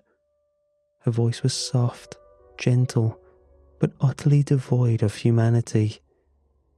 It was a mouth speaking, but the words belonged to someone or something else. The figure beside her shifted, its shape rippling and unstable, as if fighting to maintain its form. When it spoke, its voice crawled from every direction, seeping from the earth, the trees, the very sky itself. It vibrated through my bones, settling deep into my marrow. "You've come far," it murmured, the sound a twisted mockery of human comfort. "You deserve a reward." "I don't want a reward," I spat back. "Just give me my daughter." "You misunderstand," the mapmaker said gently, almost sorrowfully. "Everything has a price. To leave with her, you must leave something behind." My breath caught in my throat, heart thundering in my chest. I understood immediately. It wasn't asking for something trivial, not a keepsake or a memory. It wanted something deeper, something fundamental, a trade, an exchange. I didn't stop to think. I couldn't afford to. Instinct seized me, overpowering every hesitation, every shred of fear. I lunged forward, wrapped my arms around Ellie, and yanked her away from the towering silhouette of Mr. Mapmaker. The shadowy figure unleashed an enraged, whispering hiss, 1,000 voices slithering into my ears, sharp and venomous. But I didn't listen. I turned, Ellie tight in my grasp, and I ran. Trees twisted inward, clawing branches tore at our clothes and skin, and the very earth beneath our feet buckled, as though desperate to hold us there, to trap us forever. The air filled with screams, raw, tortured voices that ripped through my skull, begging, pleading, commanding us to stop. Ellie's small body went limp in my arms, her head bouncing weakly against my shoulder with every frantic step. Terror rose like bile in my throat, nearly choking me. But I couldn't slow down, couldn't falter, not even for a second. My lungs burned, my muscles screamed in agony, but I kept pushing forward, stumbling blindly through the endless maze of woods, desperately seeking some semblance of familiarity. I could feel the mapmaker behind us, a presence of icy, endless hunger closing the distance, furious of being robbed of its prize. It whispered harshly, angrily, promising suffering, promising that we would never escape. But I refused to let its poison seep into my heart. With a final burst of strength, I barreled through a wall of dense branches. Pain exploded across my face and arms, but suddenly, blessedly, I broke free. I stumbled forward onto familiar ground, tripping over the garden stones at the edge of our backyard. We collapsed together into the damp grass, bloodied, bruised, but alive. The oppressive silence was almost unbearable. The woods behind us were quiet now, as if they'd given up their pursuit, at least for the moment.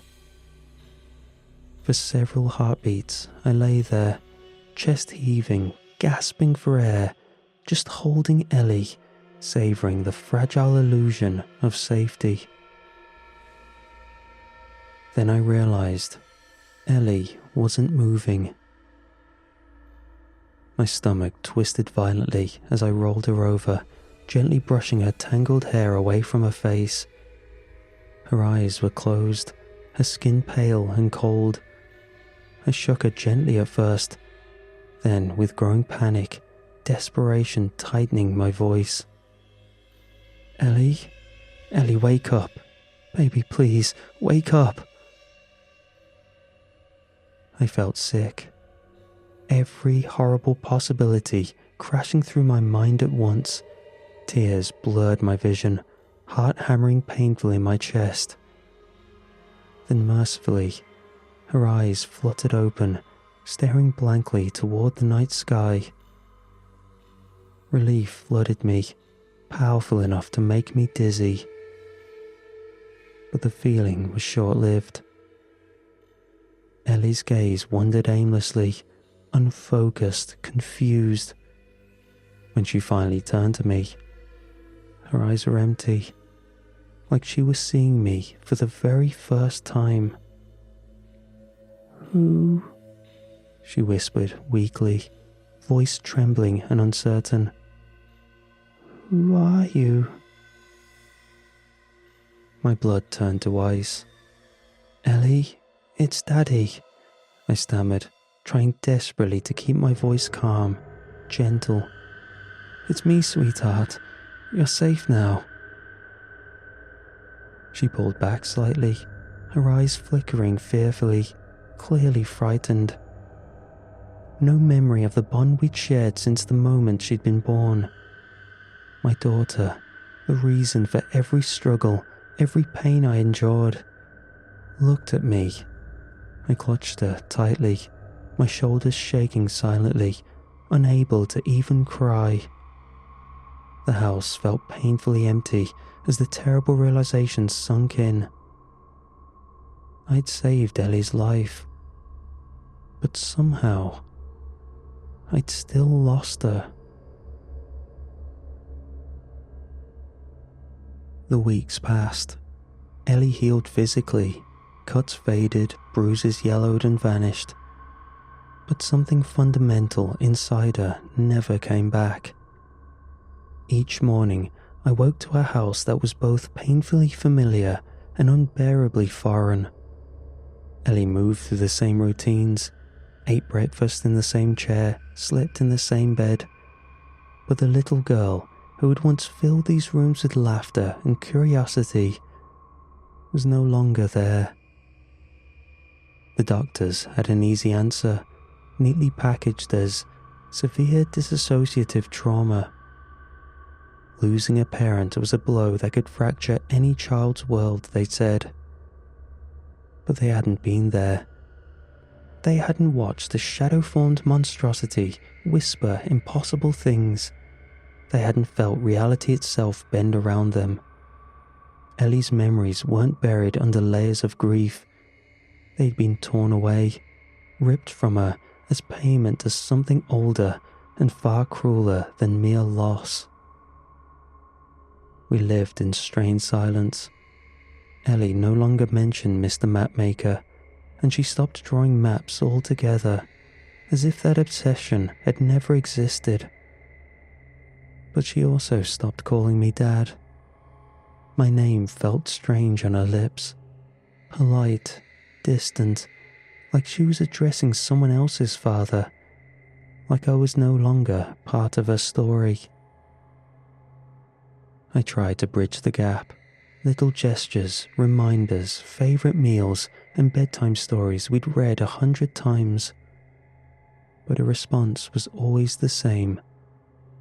A polite, confused smile, as if humorously tolerating the well-meaning stranger who kept trying too hard. The house was quieter than ever before, the silence heavy enough to suffocate.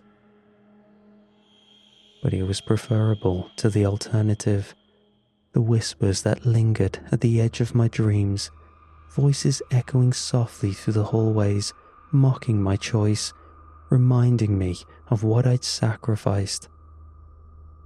Whatever I'd done that night, whatever I'd given away, was the cost. Ellie was here, safe, physically unharmed, but I had not brought my daughter home. I had simply traded one horror for another, a monkey paw's wish. So, every night when I'm alone, I sit in my office and draw maps. I started with random doodles with no real inspiration. But slowly, they're becoming more and more cohesive. I scribble things without thinking, yet they seem to make some kind of sense. I've not seen Mr. Mapmaker, yet sometimes I feel him guiding my hand in strange ways. Soon, I'll have a guide to follow, to lead me back to the spot in the forest where Mr. Mapmaker makes his trades. I'm going to get Ellie back. I just don't know what it will truly cost.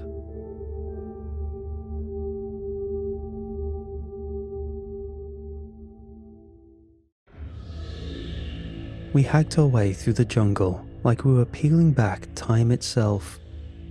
Every branch and root we cut and stepped over felt like it hadn't been touched in decades, maybe longer.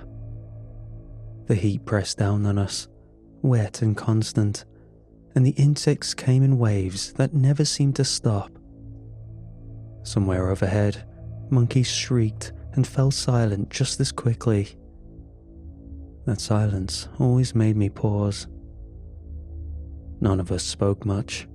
The machetes did the talking, slicing rhythmically as we followed the barely visible trail Lewis swore existed. I didn't see it, but he moved with a confidence, false or not, we didn't have better options. Around midday, we reached the clearing. Or, more like the jungle gave up for a second. In the middle was a rise of uneven stone, half swallowed up by moss and earth.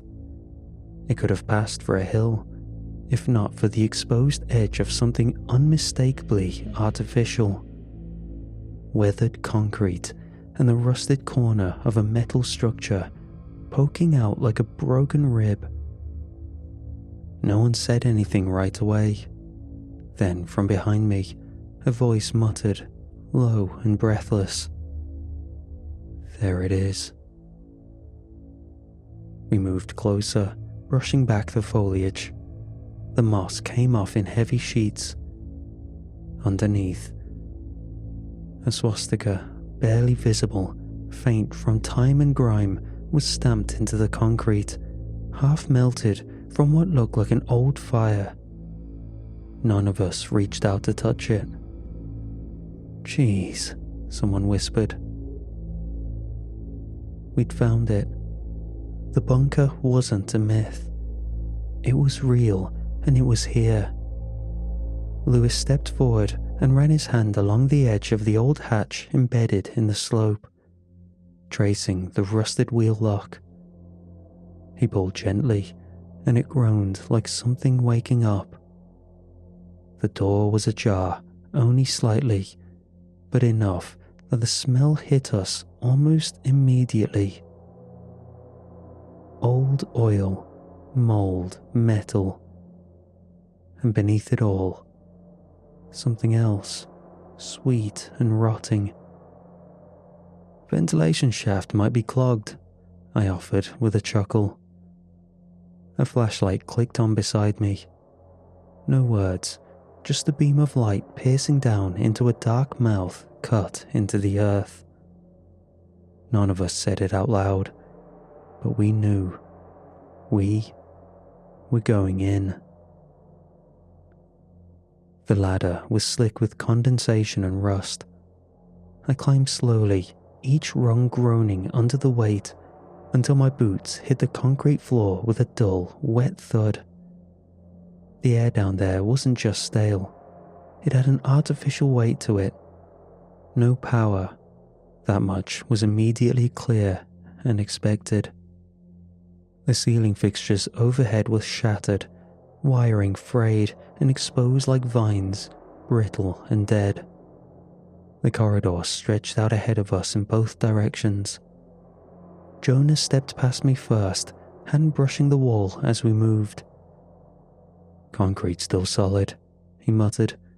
Reinforced. This wasn't some half-baked shelter. We passed a rusted plaque, the German text barely legible. Sector 1, Unterkunft, quarters. The rooms were narrow, lined on either side of the hall like cells. Inside, rows of metal bed frames stripped of sheets. What remained of the mattresses had slumped into soft mounds of black. Mushrooms had taken root in one. Another had the impression of a body long gone, just a shape, still there in the stained foam like a fossilized absence. Someone opened a crate near the far wall. Dust plumed out. Food rations, Jonas said, still sealed. Sasha lifted one and turned it over. They labelled everything by name, date, role, caloric requirement. She pointed to the faded ink. Jane Nuslane, 3,000 calories, night watch. All so precise, but the silence in those quarters told another story. Further in, we found a hallway bulletin board. A photo was still tacked up, barely hanging on. 4 men, all in uniform. German officers, at least from what I could tell, standing in a cramped hallway right here in the bunker. Their faces were long and drawn, eyes sunk deep. One of them was holding a small child. "That's not wartime Germany," Sasha whispered behind me. "That's after they arrived here." The hallway ended in a bulkhead door, half of its hinges, rusted and bent inward, like something had forced its way through years ago. We ducked inside and found the largest room yet. Storage maybe, though half the shelving had collapsed and a fine film of mould coated the floor. Amid the wreckage was a scorched binder. Jonas flipped it open gently, and half of it crumbled in his hands. "Manifest," he said, eyes narrowing. "Look at this."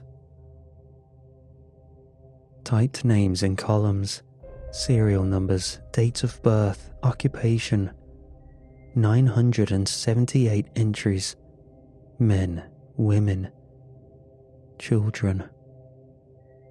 Sasha leaned over his shoulder, lips moving silently as she scanned. They listed them all: nurses, engineers, even barbers. No ranks? I asked. She shook her head. Only functions. They were building a self-contained population. In the far corner, we found the radio room, or what was left of it.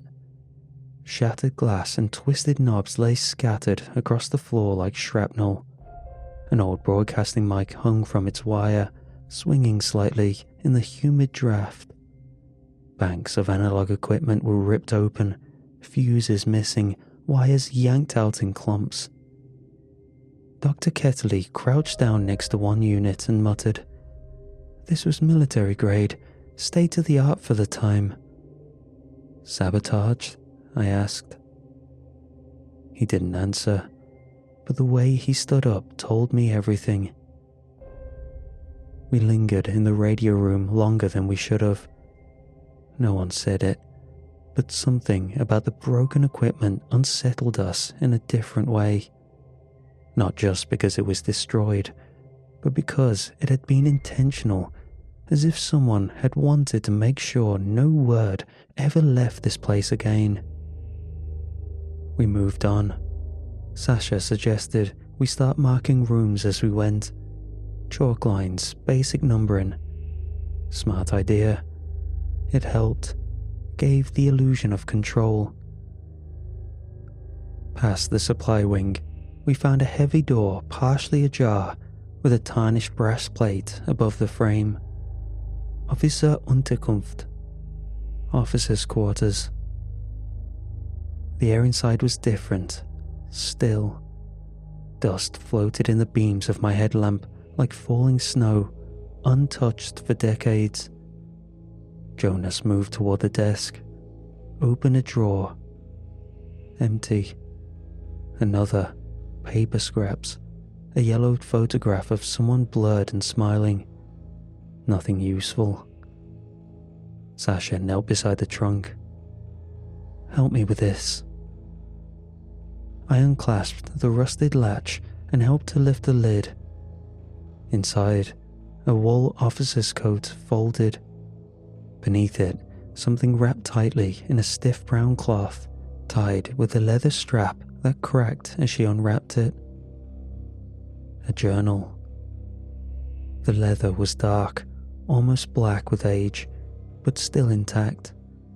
A rusted iron clasp held it shut. Sasha took a breath. "This might be useful."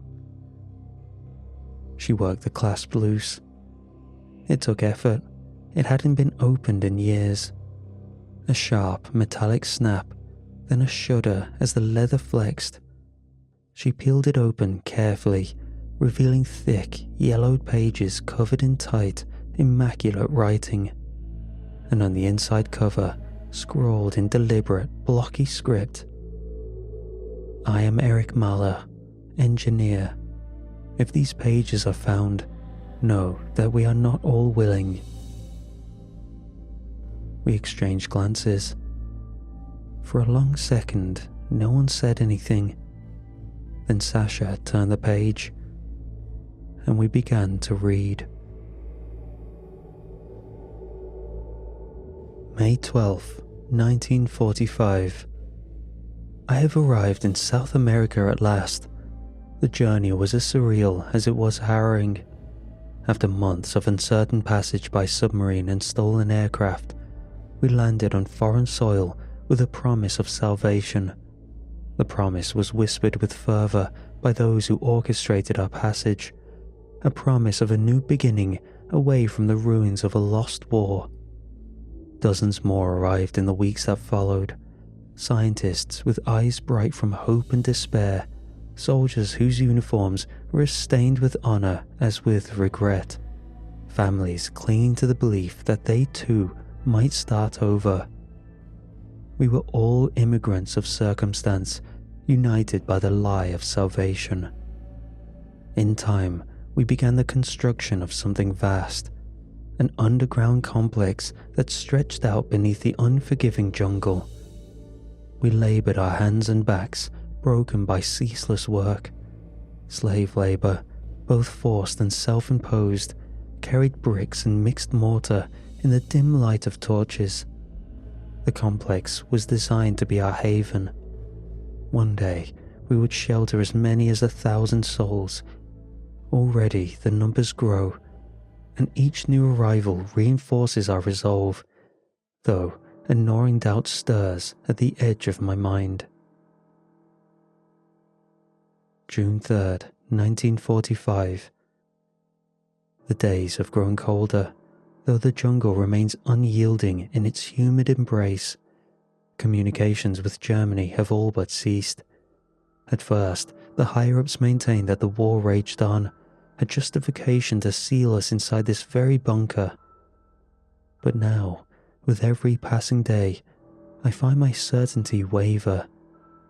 The radios have fallen silent, and the orders we once received from afar are nothing but echoes of a past that no longer exists. Inside these walls, the leadership insists we remain sealed in. They assure us that outside, chaos reigns, that our isolation is the only means to preserve the future. Yet I wonder, if the war has truly ended, why must we be locked away? In the dim corridors, I hear the soft laughter of children, a sound both haunting and tender. New life has been born here. In the dark recesses of this underground world, they grow up knowing nothing of sunlight, their only lullaby the hum of machinery and the distant groans of the bunker. I cannot shake the feeling that we are no longer the architects of our fate, but rather subjects in a grand experiment. The silence from the outside grows ever more oppressive, and with each passing day, the control exerted by those at the helm tightens like a noose. I fear what might come next, and I write these words in the hope that they may serve as a warning should anyone ever find them. September 14th, 1946. I have not written in some time. The work has consumed us all, but it is not construction that keeps our hands busy now. It is research. Though I am an engineer by trade, I am often called to assist with logistics and infrastructure in Section 3, the medical wing. It is there that the whispers began.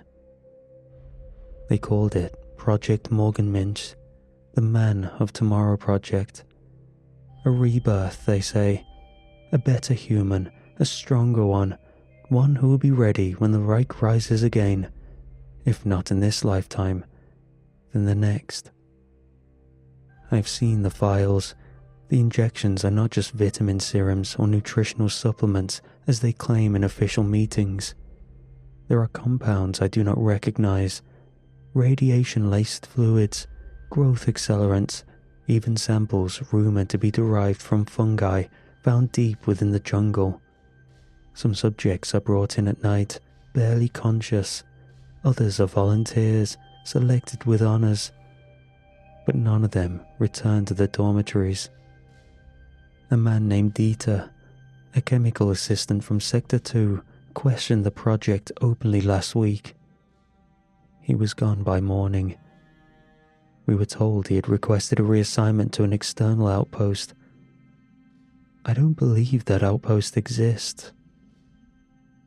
3 nights ago, while checking airflow systems, I paused near the ventilation shafts above the lower levels. I heard something. A scream, not of pain, but of pure confusion. It was drawn out and hollow, like someone was trying to scream while underwater. Then came the thud, something slamming against the ductwork. Once, twice. They sounded like heavy slaps.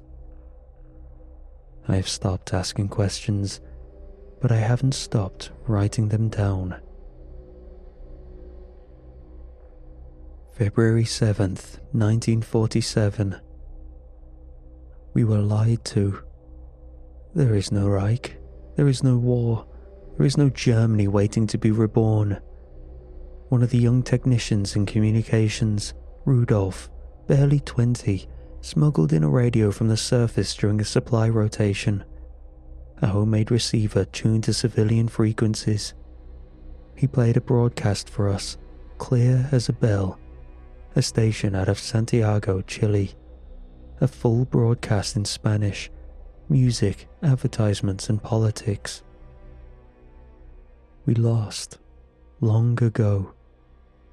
The higher-ups knew. They have known this entire time. All of it. The isolation, the lockdowns, the rationing, the indoctrination, was to keep us here, to maintain a closed system, a laboratory, not a refuge. When the truth spread, there was panic, yelling in corridors, officers pulling sidearms. Rudolph was taken, so were the 3 others who heard the broadcast directly. They said it was a security breach, that outside voices are contaminated. A few of us discussed mutiny, quietly, in passing. It lasted 2 days before someone betrayed us. I was beaten. Not enough to kill, just enough to remind. One man was dragged to Sector 3. No one has seen him since. I believe now that we are no longer survivors. Rather, we are subjects. October 23rd, 1947. It is happening too fast now. I can hardly keep track of the days. Sickness is everywhere. Not just fatigue or malnutrition, but something deeper. Flesh turns soft, almost sponge-like.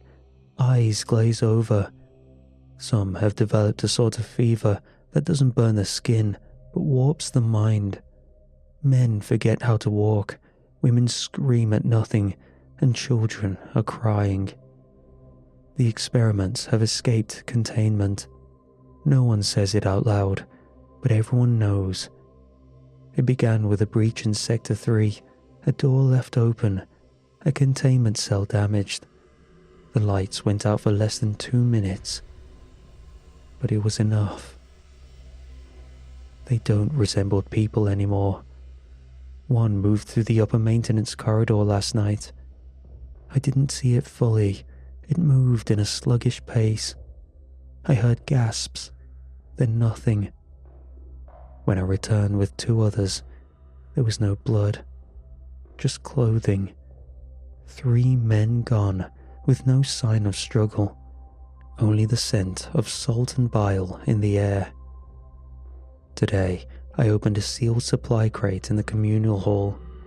Inside were plastic-wrapped packages.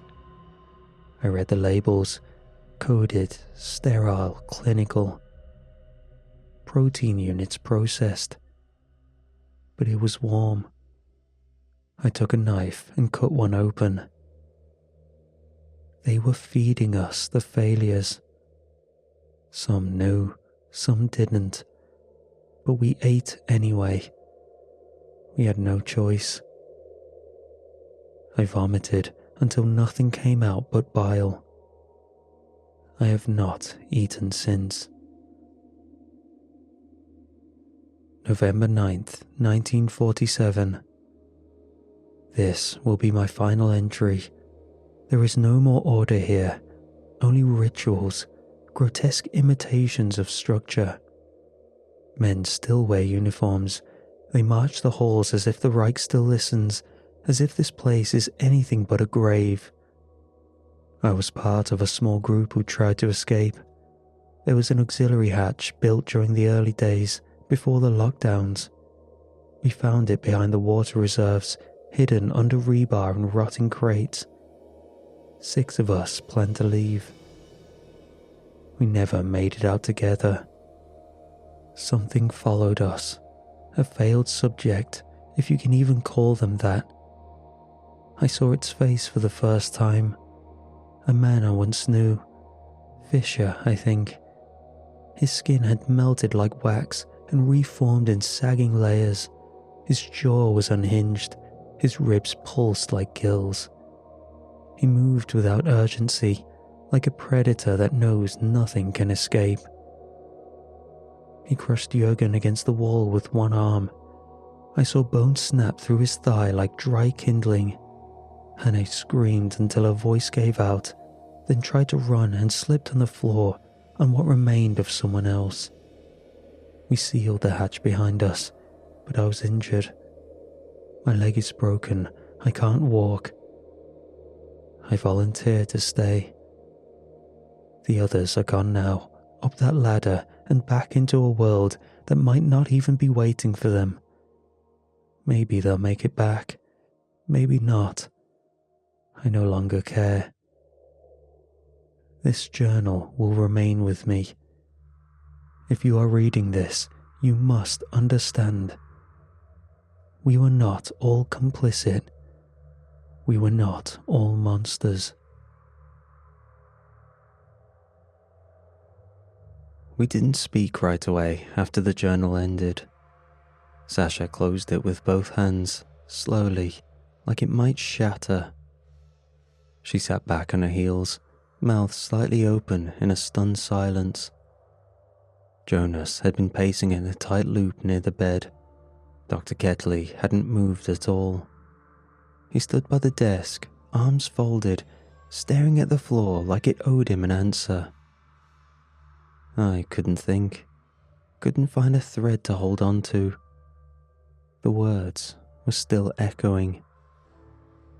Then Ketley spoke. "We can't stop here." I looked at him. "What are you talking about?" He turned toward us, slow and heavy. "This journal it's only a part of the picture. If half of what he described actually happened down there, we owe it to history to see the rest. There could be evidence, proof, biological remnants." "You want to find them?" Sasha asked. Her voice was hoarse. "The things he described?" "I want to know if they're even real," he said. Jonas nodded, arms crossed tightly over his chest. "He's right. We're already in. We can't just run now." "Jonas, we should run," Sasha said, rising to her feet. "This isn't a science project. This is a mass grave built on a lie. There's a reason they sealed it up." She looked at me, eyes raw. "Tell me you don't want to keep going." I didn't answer. The air was changing, heavier, close to sour. I hadn't noticed until then, but it was there, clinging to my clothes. Footsteps behind us. We turned to see Lewis duck into the room.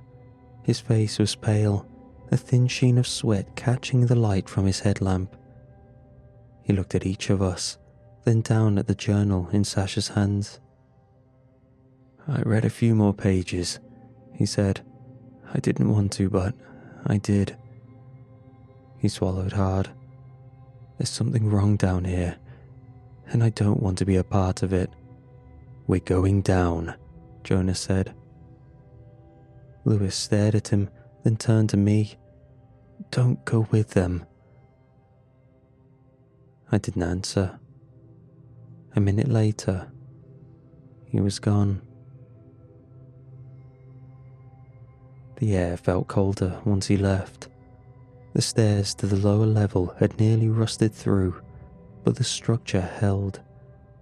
We descended one at a time, our boots clanging softly against the metal, echoing up the shaft. My headlamp flickered once and stabilized. The damage was obvious from the start. The walls were warped and bulging in place, like something had pressed from the other side with slow pressure. Entire panels were cracked open, revealing tangled veins of rusted piping and torn cables. One segment of the ceiling had collapsed inward. We ducked beneath it, crawling through to reach the next corridor. As we moved farther down the corridor, the signs of collapse became less like age and more like a struggle. The walls were scarred with impact marks, some shallow, some punched in deep. Sasha brushed a hand across a jagged hole near a doorway. Her fingers came away flaked with rust, and something darker beneath it. "Bullet holes," Dr. Kedley said quietly. "Close range." We looked around, and they were everywhere. Pockmarked across the hallway, clustered around corners near doorways.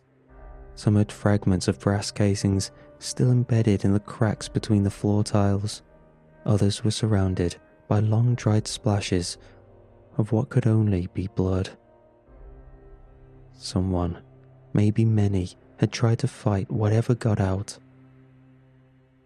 The rooms on this level had no beds, just rusted restraints, shelves of ruined medical equipment. Dr. Ketley stepped ahead, his lamp tracing an open door. He froze. I turned to ask what he saw, but before I could speak, I heard it. Breathing. Wet, strained, like air pushed through mucus and ruined lungs. Then something shifted in the dark. A shape moved at the edge of our light. Gurgling followed, long and low. I felt the breath leave my body as something inside me screamed to run. It was hunched in the corner, facing away from us. A towering shape with limbs bent at wrong angles and skin stretched too far to hold what was inside. It was the shape of a man, barely. Its skin was wet and sagging, shiny with dark sweat or fluid, parts of it clinging to the bone, other parts slowing off in folds. Where its joints met, elbows, knees, shoulders, black fluid oozed freely and pooled on the floor in thick, tar-like globs.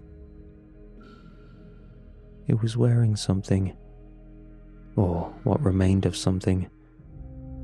A uniform, torn, threadbare, stretched until the fabric had embedded itself into flesh. The buttons were still there, the collar fused to its body. One bare foot dragged behind it, grotesquely swollen and raw, the heel split open like old fruit. The other foot thudded when it moved, heavy and wet. And its face. No, it wasn't a face. A mound of pale pulp, sagging and twitching, with holes where features should have been. No eyes, just dark impressions like the sockets had collapsed inward long ago. Then it sniffed. A wet, rattling inhale that sounded like fluid bubbling in a drain pipe, and it turned toward us. Its mouth opened wide. It released a groan, slow and shuddering, like a child. The sound echoed off the walls, wet and heavy, and it slapped the wall with one massive hand, leaving a smear of black. Dr. Ketley whispered something I couldn't hear. His light dropped slightly, his hands trembled. The thing stepped forward. We ran. The hallway behind us felt longer than before. Our boots hit the floor with a frantic pace, lights bouncing wildly off the walls. Behind us came the sound of meat hitting concrete, a sound that wasn't quite footsteps, but not quite crawling either. Dr. Ketley tripped near a broken section of piping. I turned too late. The thing reached him in a blink. One bloated hand wrapped around his waist and lifted him like a doll. Ketley's scream tore through the hallway.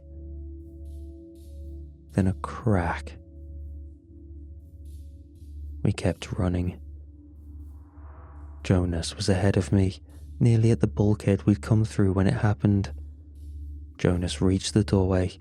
He turned to seal it, tried to pull the reinforced door shut. The creature's arm whipped around the corner like it was liquid.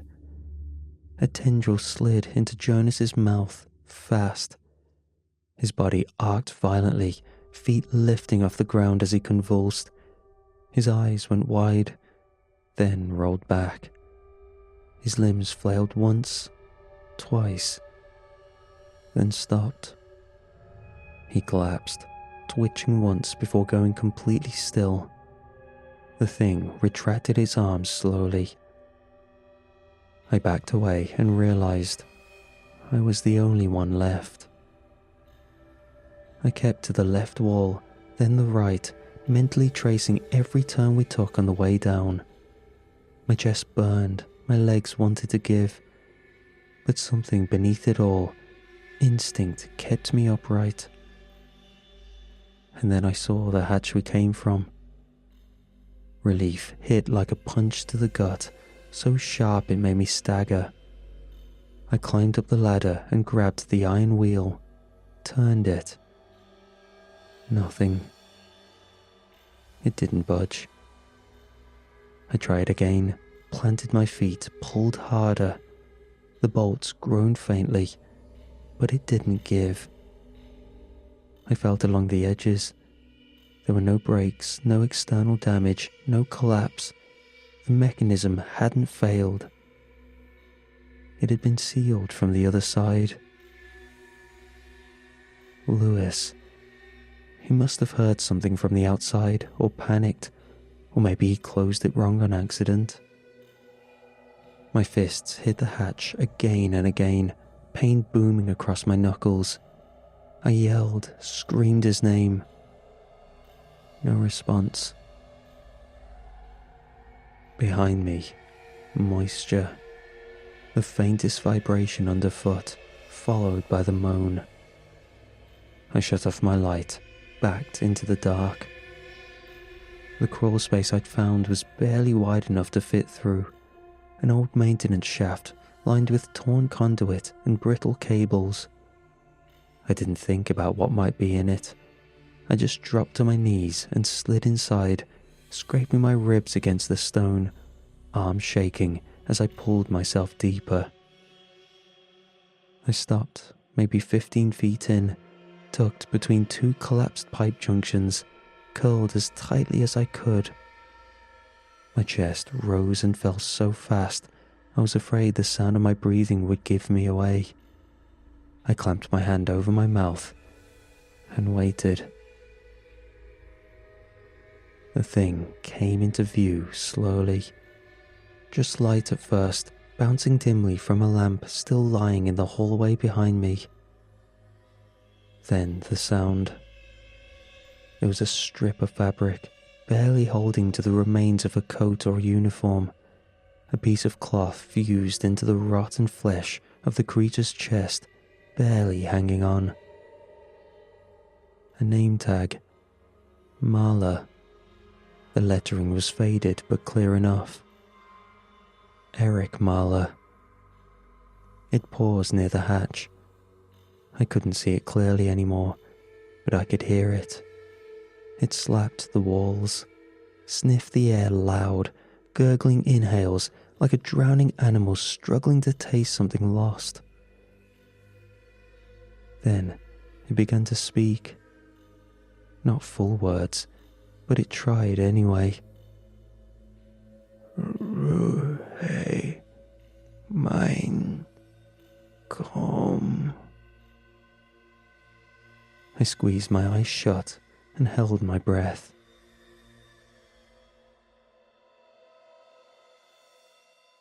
I don't know how long I stayed in that crawl space. My joints had gone stiff, my mouth dry as bone. My flashlight had long since died, and even the fear was beginning to thin, giving way to something worse. The quiet belief that this was it, that I would die down here. I'd stopped listening for it. The thing, I thought maybe it had lost interest, or maybe it didn't need to hunt anymore.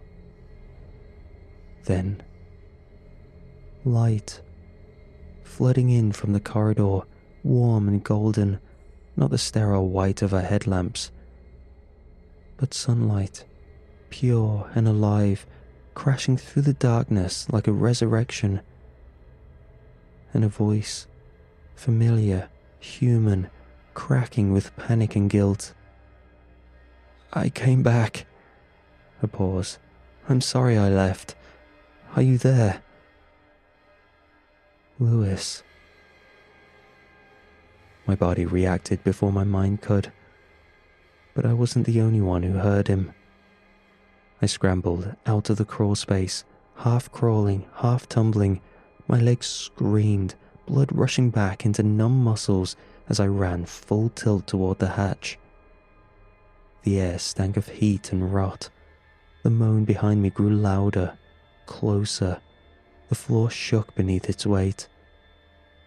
Lewis's face appeared in the open hatch above, eyes wide, flashlight in one hand. "Hey, what's going on?" he yelled.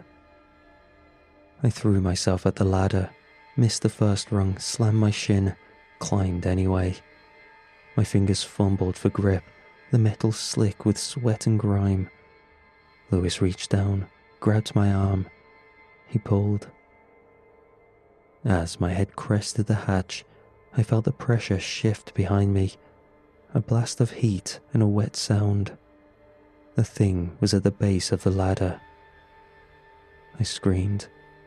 Lewis pulled harder, and I cleared the opening just as a wet mass slammed against the underside of the hatch. He slammed it shut. The thud echoed like a gunshot, metal shaking under the impact. We stood there in the clearing, both of us heaving for breath. I bent over with my hands on my knees, trying to slow my heart.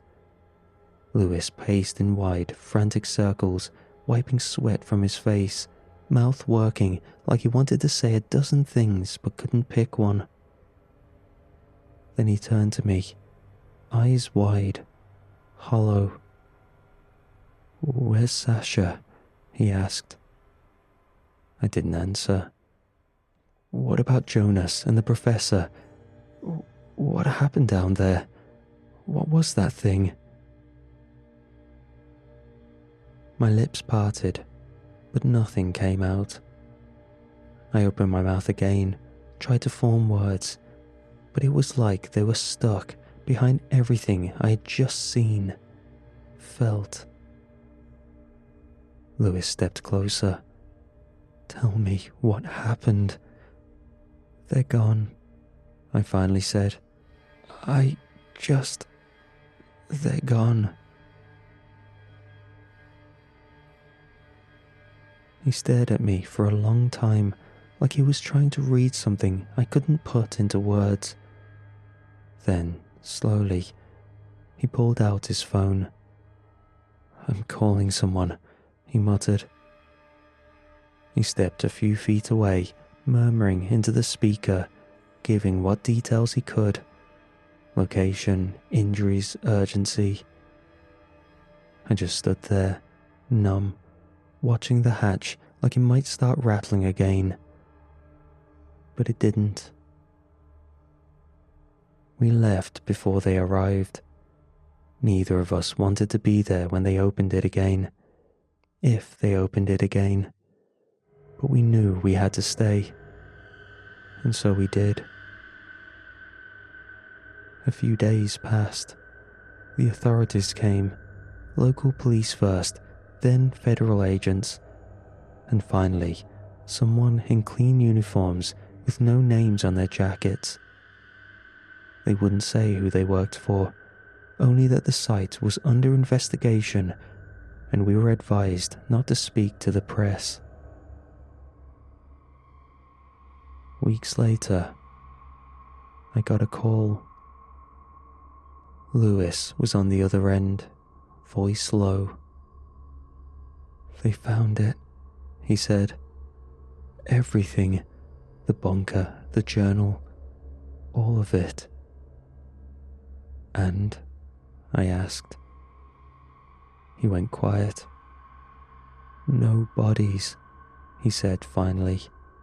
"No people. No creatures." I didn't respond. This could have only meant one thing. They got out.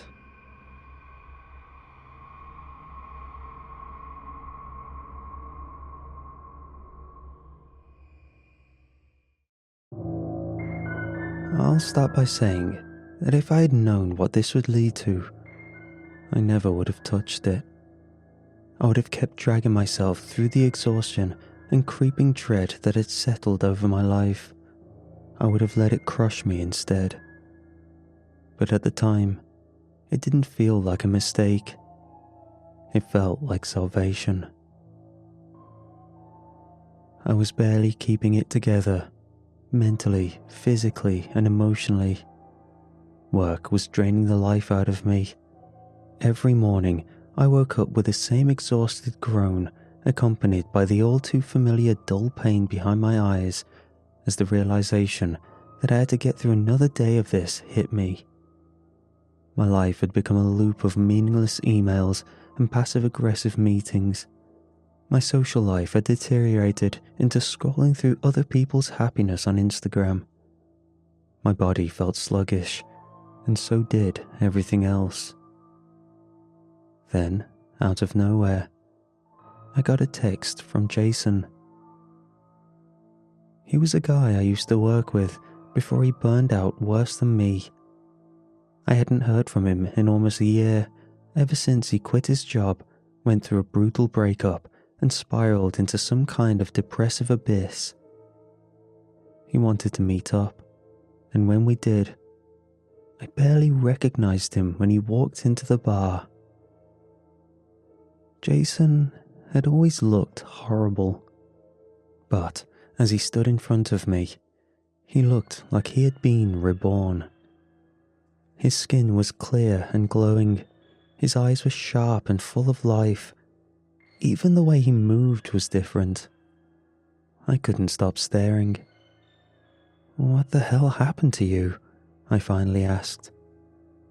Jason just smiled, leaned back in his chair. "I figured it out." He reached into his pocket and pulled out a small, nondescript pill box. White. It looked like ibuprofen at first glance. He set it on the table between us. I frowned. "What's that?" Jason slid the box toward me. The answer. I picked it up, popped the lid open. Inside were dozens of small, white pills, perfectly uniform. No logo, no label. They could have been anything. I raised an eyebrow. "You selling me drugs now?" Jason laughed. "No, I don't sell them. I don't even know where to get more." I let out a dry chuckle and told him that this sounded like some rich Silicon Valley guy's new tech bro drug, some dumb optimized performance crap. But Jason just shook his head. "So, where'd you get them?" He hesitated just for a moment. Then he exhaled, like he'd made peace with something. "I can't explain it. Not in a way that'll make sense. But I don't need as many as I have, and I don't want to leave without giving you the chance." "Leave?" Jason nodded. "I'm moving, other side of the world. I don't think I'm coming back." That hit harder than I expected. Jason had been one of the few people who understood how miserable our lives had been. I set the pillbox down. "Jason, man, I don't know about this." He held up a hand, cutting me off. "You don't have to take them. I'm not pushing anything. Just try one time. If you don't like it, toss the rest." He looked so at peace, and I was so tired. I took the pill that night. It was instant. The moment the pill dissolved on my tongue, I felt something unlock inside me. Not a high, not like being drunk or stoned. Clarity. Pure, undiluted euphoria. My thoughts became razor sharp, every idea crystal clear. My body felt light. Every single inch of me just worked. I felt entirely unstoppable. I lay back in my bed, staring at the ceiling, and realized I was smiling. A deep, unshakable contentment filled my chest. For the first time in years, I felt alive. After that, there was no crash, no sluggish come down, just a perfect, dreamless sleep. The next morning, I had woken up from the best sleep of my life, but better. Like my body had been completely reset, like every ounce of exhaustion, every creeping doubt, every bit of background stress I'd been carrying for years had been scrubbed away. I breezed through work like it was nothing, every task effortless. I finished my entire workload before lunch. My boss even pulled me aside, eyes wide. "I don't know what's gotten into you, but keep it up. This is some of the best work I've seen from you." It wasn't just work. People noticed more. Conversations flowed easier. My jokes landed harder. I felt sharper, funnier, more confident than I ever had. By the end of the day, my phone was blowing up. Friends I hadn't talked to in months reaching out, wanting to hang out. I wasn't invisible anymore. That night, as I lay in bed, I had a thought circling around in my head. Why wouldn't I take another? But I also did not want to depend on this, so I would hold off for a while, see if anything went wrong. I'd convinced myself that I would only use it when things got really bad, a boost to get me back on track.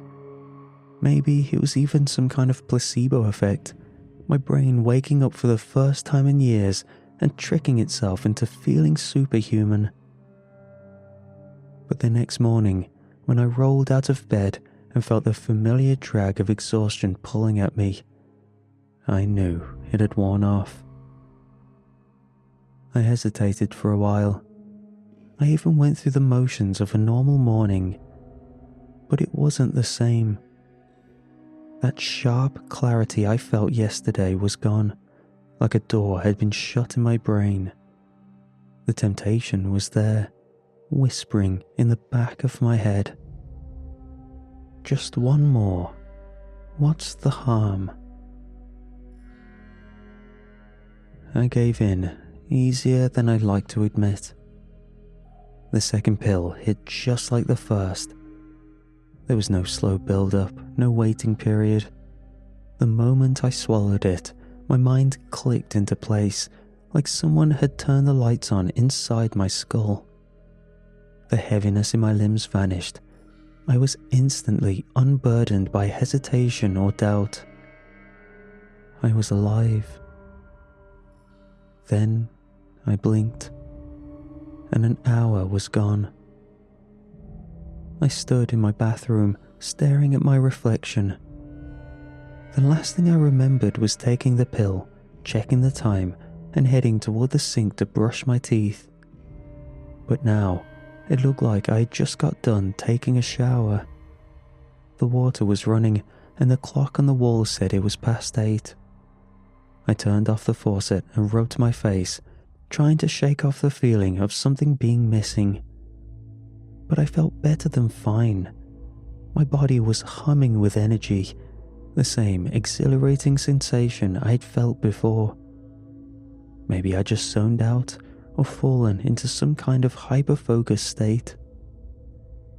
I wasn't about to overthink it, not when it felt this good. I moved through chores and work like they were second nature. Problems that would have normally taken me hours to work through now came with obvious solutions, as if my brain had already worked them out in the background. When my boss dropped an urgent project on my desk, expecting it to take the rest of the day, I had finished it before lunch. That afternoon, he called me into his office. "If you keep this up, we might have to talk about a real promotion." I nodded, acting cool, but inside I was thrilled. I'd been stuck in this job for years, grinding through the same routine, and now, in less than a week, I was suddenly the best employee in the room. The pill was working. I decided to go out with some of the people that had written me off a long time ago, after I had bailed one too many times or let texts sit unanswered. And when I showed up, I wasn't the quiet guy in the corner. I was the one keeping conversations going, the one people actually wanted to talk to. That's how I met Mia. It wasn't anything special, at least not at first. Just a random conversation at a bar, a mutual friend introducing us over drinks. But unlike every other time I tried to flirt with someone, there was no awkwardness. The words came easily. The laughter felt natural. By the end of the night, we'd exchanged numbers. By the end of the week, we had gone on 2 dates. At night, I stood in front of my mirror, studying my own reflection. I looked so much more confident, the same way Jason had. I wasn't going to stop. Not when I had a whole box left. The night I lost the week, I was supposed to meet Mia for dinner. I'd been looking forward to it all day, but as I stood in front of my mirror, fixing my shirt, I felt something I never wanted to feel again. Sluggishness. My limbs felt heavy again. My thoughts weren't as sharp. It was nothing extreme, but it was noticeable. The kind of creeping exhaustion I had all but tried to forget about. I knew what I had to do. I grabbed the pillbox from my dresser and popped one into my mouth. It sat on my tongue for a moment before dissolving, and just like that, the fog lifted.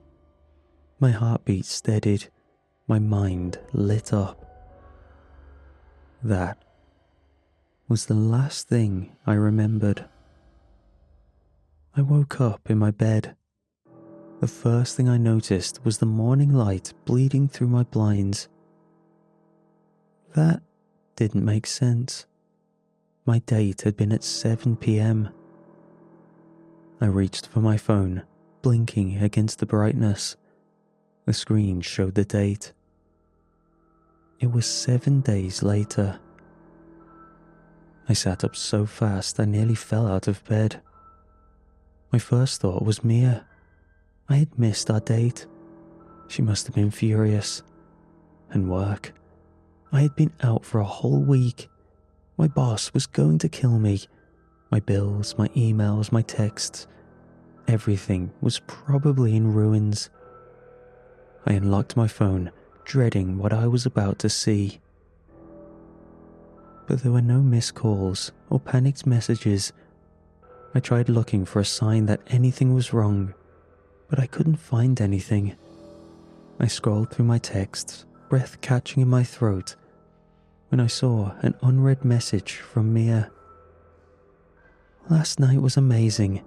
I feel like I've known you forever. I can't wait to see you again." I stared at the message, rereading it over and over. We had gone on another date.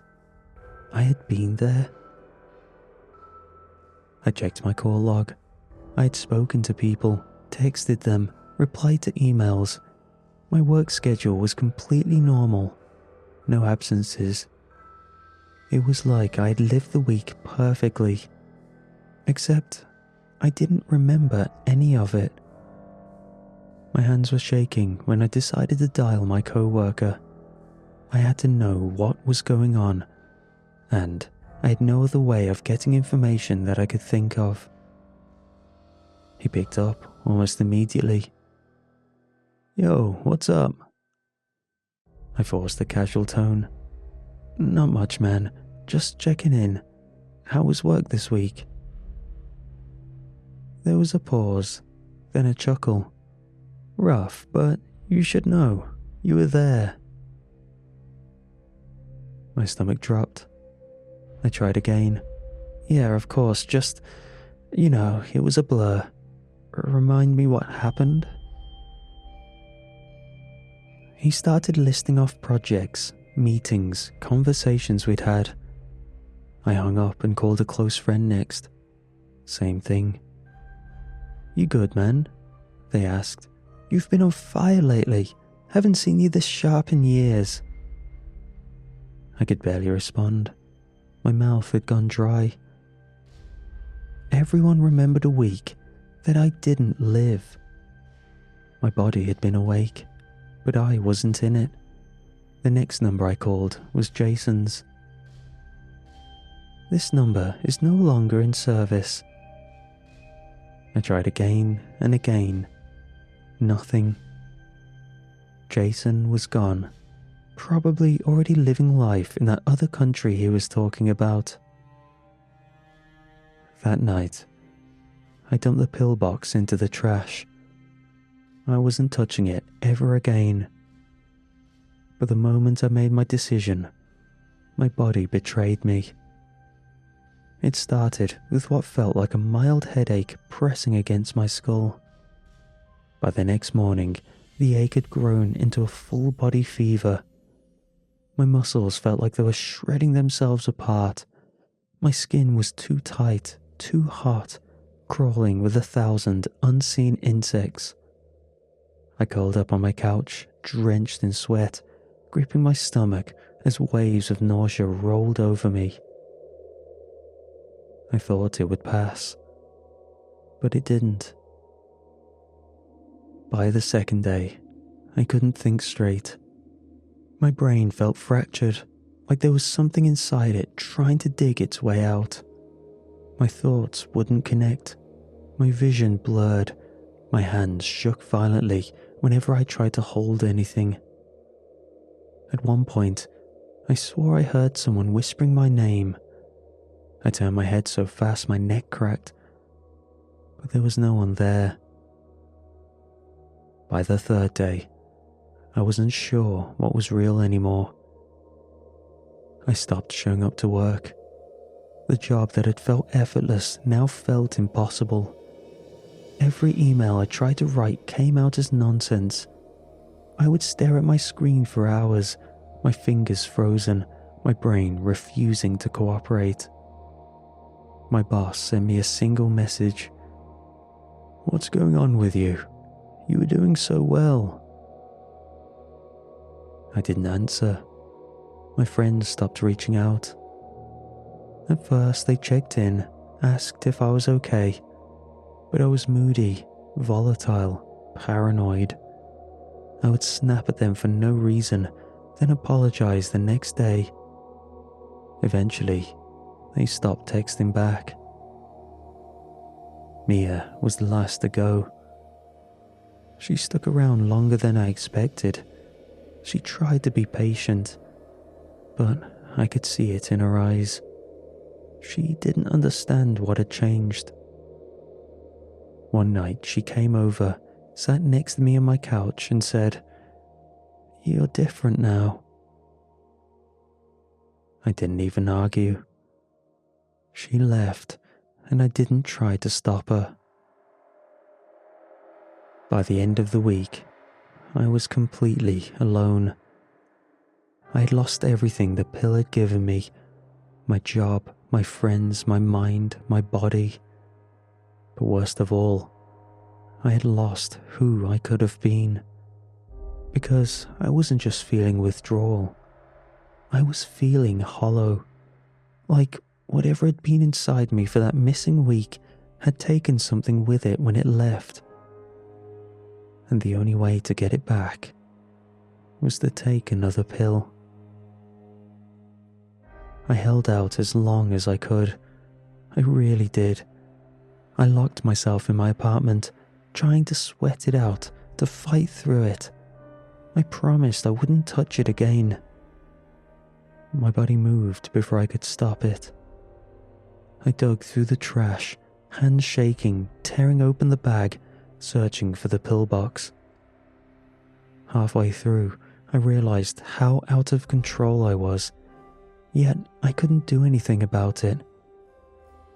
I held one of the pills in my palm, staring at it. I didn't want to take it, but I didn't have a choice.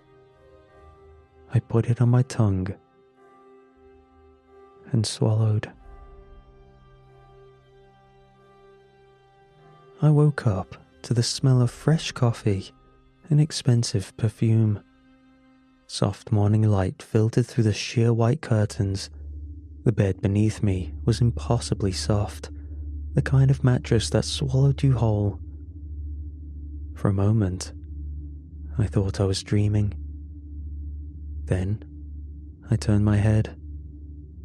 A woman was sleeping beside me. Mia. My pulse spiked. I sat up too fast, the sheets tangling around me as I struggled to get free. My body felt different, stronger. This wasn't my bed. The realization settled in my stomach like a stone. I swung my legs over the side and stood up, scanning the room. It was massive. A high-rise apartment, modern and sleek, floor-to-ceiling windows overlooking a glittering city skyline. I had never been here before.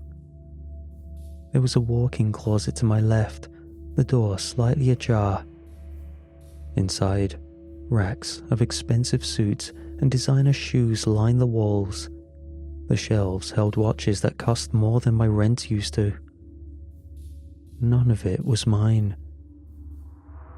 But it was. I opened the bedside drawer and found a wallet with my ID, my name, my face.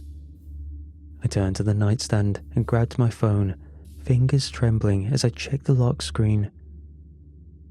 The date stared back at me. 1 year later. I stopped breathing. A year. Not a week. A full year. The room blurred around me, a sudden rush of nausea climbing up my throat. I gripped the edge of the dresser, struggling to keep myself upright. 1 year. I had lost an entire year. But somehow, I had still been here. I unlocked my phone with shaking hands, scrolled through months of text messages I didn't recognize. At the top was a chat with Mia. My breath hitched. I opened it. We had kept dating. We had traveled together. She had sent pictures of us at expensive restaurants, on boats, in different countries. There were videos of me smiling, laughing, talking about how amazing life had been.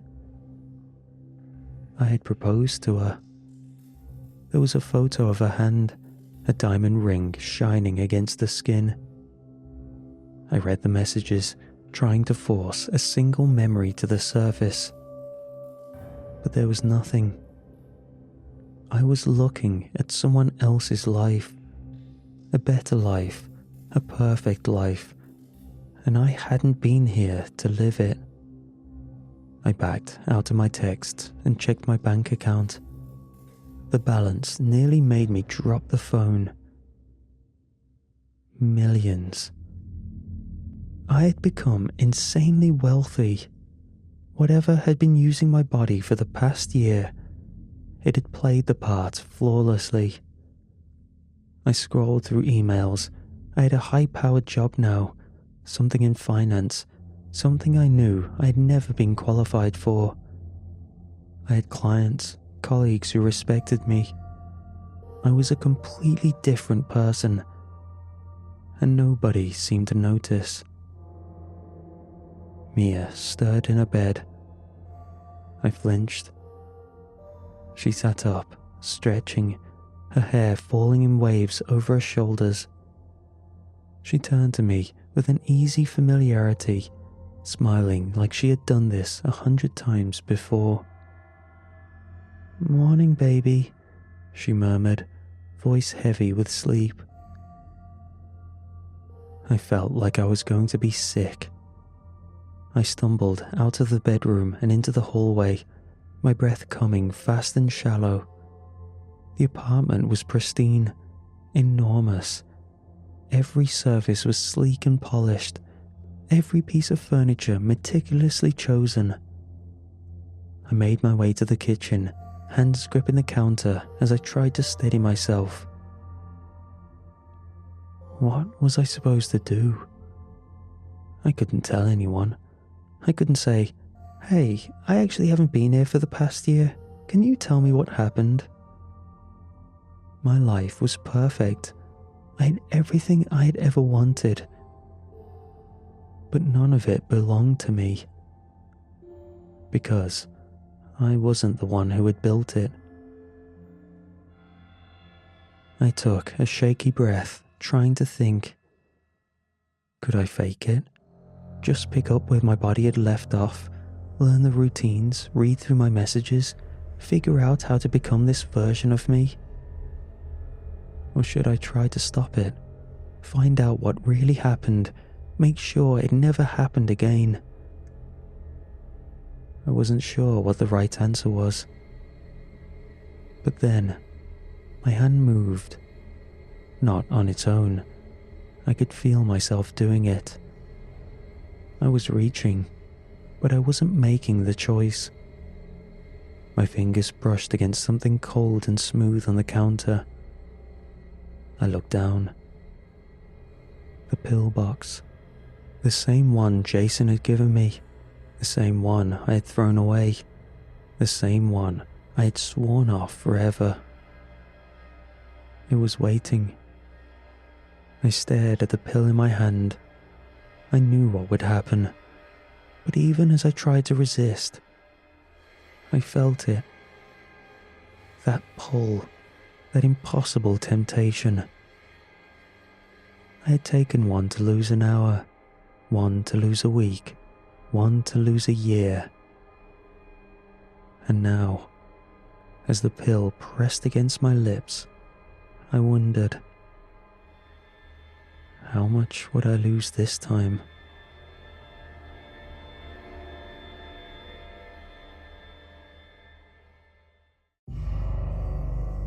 I've always believed the work we do at Neurovia matters, not in the vague corporate mission statement kind of way. I mean, it actually matters. We change people in ways no pill or guided meditation app ever could. Neurovia is a company that doesn't advertise. We don't need to. The right people always find us. Veterans, trauma survivors, end-of-life cases, people whose brains have been broken in ways traditional therapy can't reach. What we offer isn't healing exactly. It's something deeper, significantly more precise. In layman's terms, we build synthetic reconstructions of memory, not just playbacks, full immersions built from neural data, EEG pattern exploitations, and psychographic overlays. It's memory, yes, but experience the gain, lucid, tactile, interactive. Patients are guided into pivotal scenes from their own lives and allowed to observe, process, and sometimes rewrite what's been weighing them down.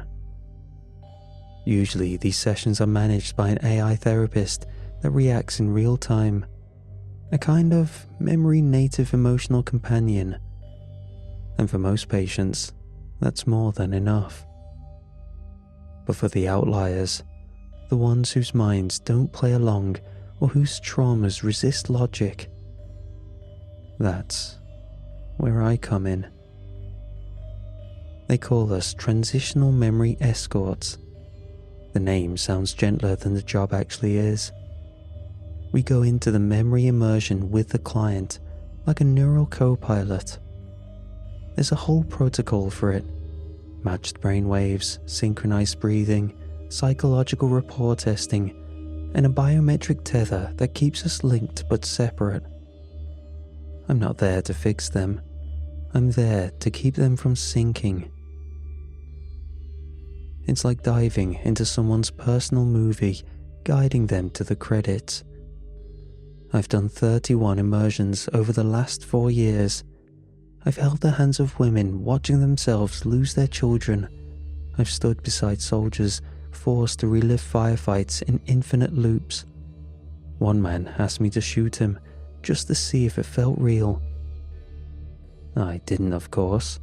That would have triggered a lockdown. But I thought about it. You'd be surprised how easily empathy can morph into suggestion if you're not careful. The trick is staying present without becoming a participant. Emotionally available but not vulnerable. Curious but not too deep. If you get pulled in too far, if you start to believe in the world the system builds, you can lose track of which life is yours. Luckily, that's never been a problem for me. The immersion sessions don't last long, a few hours max. The neural link is strictly regulated. 20 minutes of lead-in, 2 hours of guided immersion, 20 minutes of cooldown. It's a tight cycle, clean. You enter together, you leave together. At least, that's how it's supposed to work. His name was Marcus Rell, 52, history of substance dependency, confirmed incarceration, suspected but never charged, involvement in multiple violent offences, including arson and homicide. His intake file was redacted in all the wrong places. We're not usually given the full story, and I've learned not to ask for it. But with Marcus, there were too many blanks to ignore. The referral came from a private source, name withheld. His eligibility clearance came stamped from above my pay grade, with the kind of formatting we usually only see on government-authorized cases. But my supervisor, Devani, looked unbothered when she handed me the assignment. "Try not to read too far into his past," she told me. "Just keep him on track and guide him out. Don't linger." I made a joke about not packing a lunch. She didn't laugh. The first time I met Marcus in person, I already didn't like him. He smiled when I walked in, like he'd been waiting a long time for me specifically. And now that I was finally here, the show could start. "Mr. Rell," I said, offering my hand. He didn't take it, just nodded and said, "Escort, right?" "Correct. I'll be your tether during the immersion. I know how it works." He cut me off with the same calm tone. "I read the packet, watched the videos, took the psych eval. You're the one who watches, right? Stays beside me." "That's right. I don't intervene unless necessary. I'm here to make sure you come back in one piece." Marcus stared at me for a long time. His smile stayed, but his eyes were still, unblinking, as if he were counting something in my face. "You've got a good life," he said finally. "Stable, real peaceful." "What are you?" I said, before being cut off by the intercom, letting us know that we were good to proceed on. We ran the final calibration. Our vitals aligned cleanly, no sync drift, no cognitive latency. The neural bridge was greenlit. He lay back in the chair like he was a vacation lounger. I slid into mine, tightening the cuffs and lowering the interface dome. The chamber dimmed. A low-frequency hum signaled the initialization of the memory environment. I felt the shift in my chest first, like my heartbeat had been turned into a metronome. Marcus's neural rhythm pulsed through the tether, close enough to mimic, but just far enough to remain distinct. Then, we dropped in. The memory environment always starts in fragments, like walking through fog that thickens into shape. This one came together slowly, as if reluctant to be seen. We stood on a cracked sidewalk in some half-forgotten neighborhood. The street was unfamiliar, but the lamppost beside me was the one from outside my childhood home. The sky looked like a watercolor version of late October, and the air smelled faintly of hot metal and gasoline. Memory bleed. It's common. A little of me, a lot of him. But the deeper we moved, the stranger the hybrid became. The storefronts were labelled with real names from my life. A corner shop owned by a friend's father, a dentist I hadn't seen since I was 13. But inside the windows were flickering images of someone else's nightmares. Dark hallways, rotting food, the shape of a body twitching beneath a blanket. I turned a corner and saw Marcus ahead of me, watching a house or a building burn. He didn't react. He just stood there, and then a surge of memories hit my brain. A woman screaming, then yanked backward into black water, her face contorted with rage, not fear. A small child, eyes swollen shut, fists clenched, locked in a closet, scratching the door until the wood bled.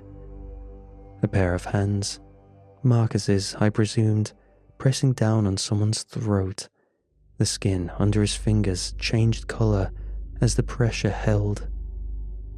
And later, needles in a basement, dirt floor, light bulbs swinging overhead. I tried to initiate grounding protocol, pull us toward the tether's orientation point, a mental beacon I could summon to shift the environment. It didn't work. Marcus turned and looked at me through the firelight. "Why would we leave?" he asked, voice smooth and distant. "This is still the beginning." I didn't answer, but somewhere in the back of my mind, I started counting the minutes. 2 hours max. I just had to keep him until the end, until the credits rolled. Once the initial memory cluster stabilized, I initialized the first phase of the tetherback sequence, a gradual withdrawal designed to ease the subject toward detachment. You start by subtly pulling the environment, shifting colors toward neutral tones, muting ambient sound, encouraging spatial collapse around shared orientation points. The world inside doesn't vanish. It just starts to let go. But Marcus didn't move. This meant that something on the outside was not functioning correctly. He continued watching the memory, a version of his old apartment, I think, melt and drift like ash in the wind. "I didn't want to do this," he said. I didn't quite know how to interpret those words, so I did all I knew how. "Marcus," I said, carefully keeping my voice calm. "We're reaching the end of the window. You've done great work here, but if we stay too long, you get stuck." He finished the sentence for me. "Yeah, I know. You people are always worried about time like it's real in here." It is. Neural stability degrades past a certain point. if we don't exit within the... I'm not leaving. He looked at me, fully present. You think this idea was mine, don't you? He muttered. I didn't respond. There was no script for this kind of refusal. We were trained for resistance, confusion, even aggression. But this was something else. I tried to summon the hard tether, manual override, a beacon pulse meant to force a disconnection in emergency cases. It activated.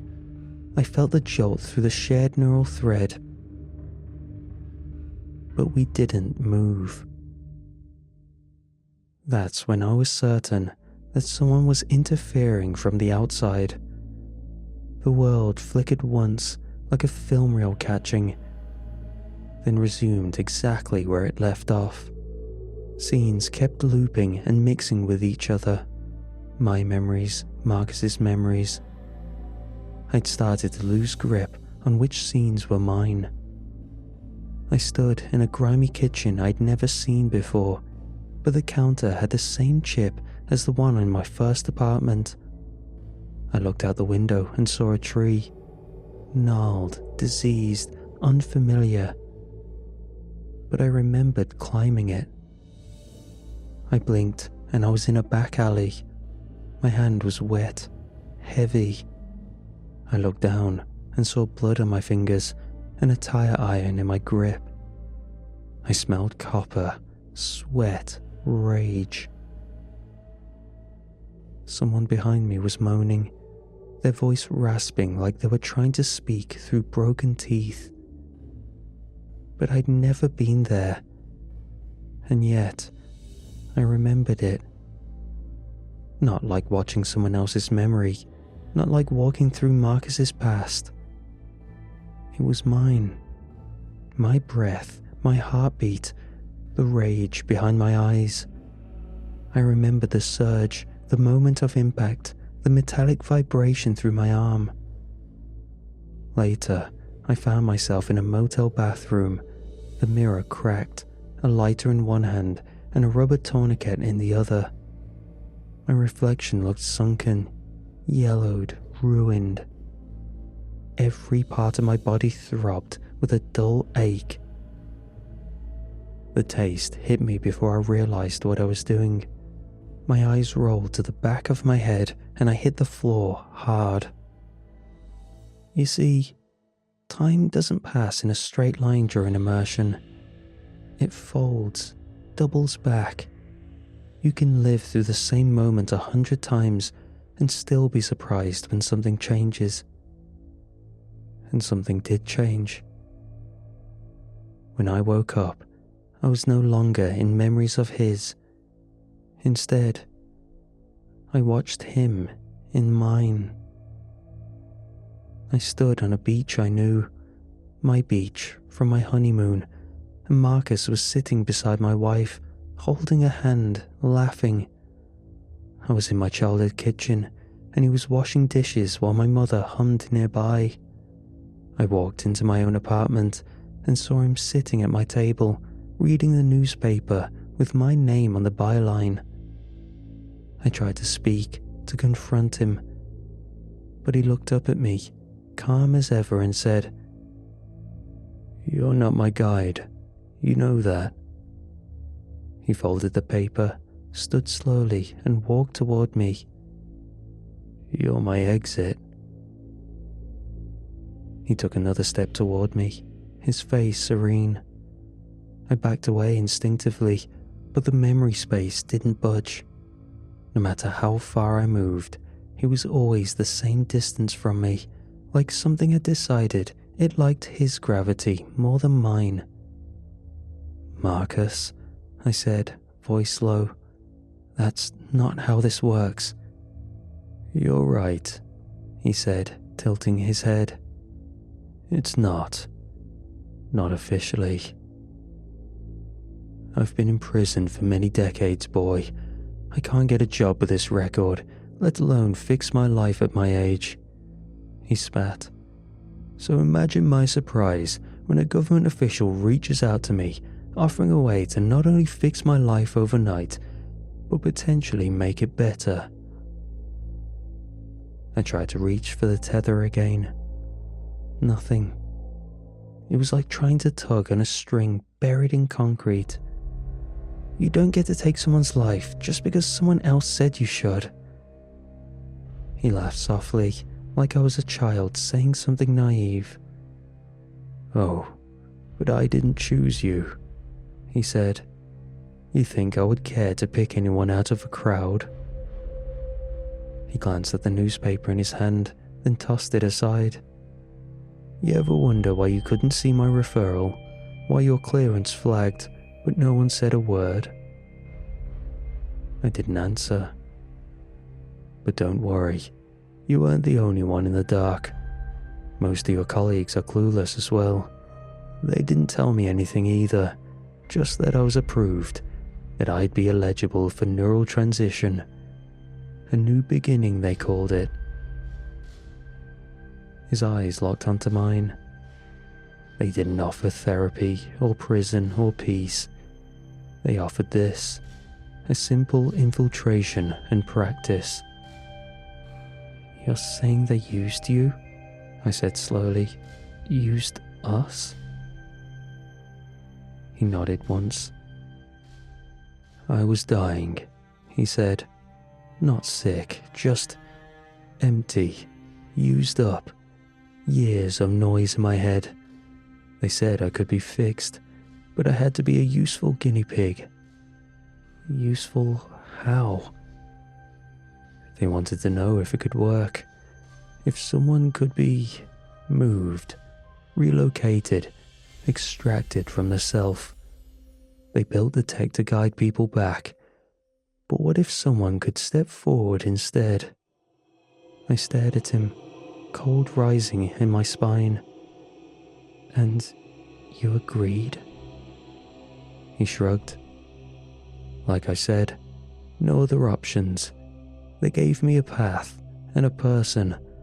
All I had to do was go through with it."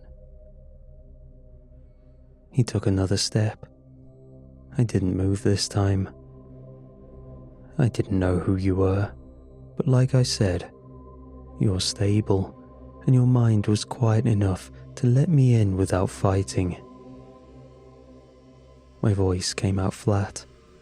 "You're making a mistake." His smile widened, then he leaned forward, voice dropping to a whisper. "No." I ran, or tried to. Running inside a memory immersion is like pushing through a dense wall of smoke. The world doesn't resist you. It just changes the rules as you move. Streets warped, hallways folded back into themselves. Every time I turned a corner, I was somewhere I'd already been. The burning house, the alley with a tire iron, the motel bathroom. Marcus wasn't chasing me. He didn't need to.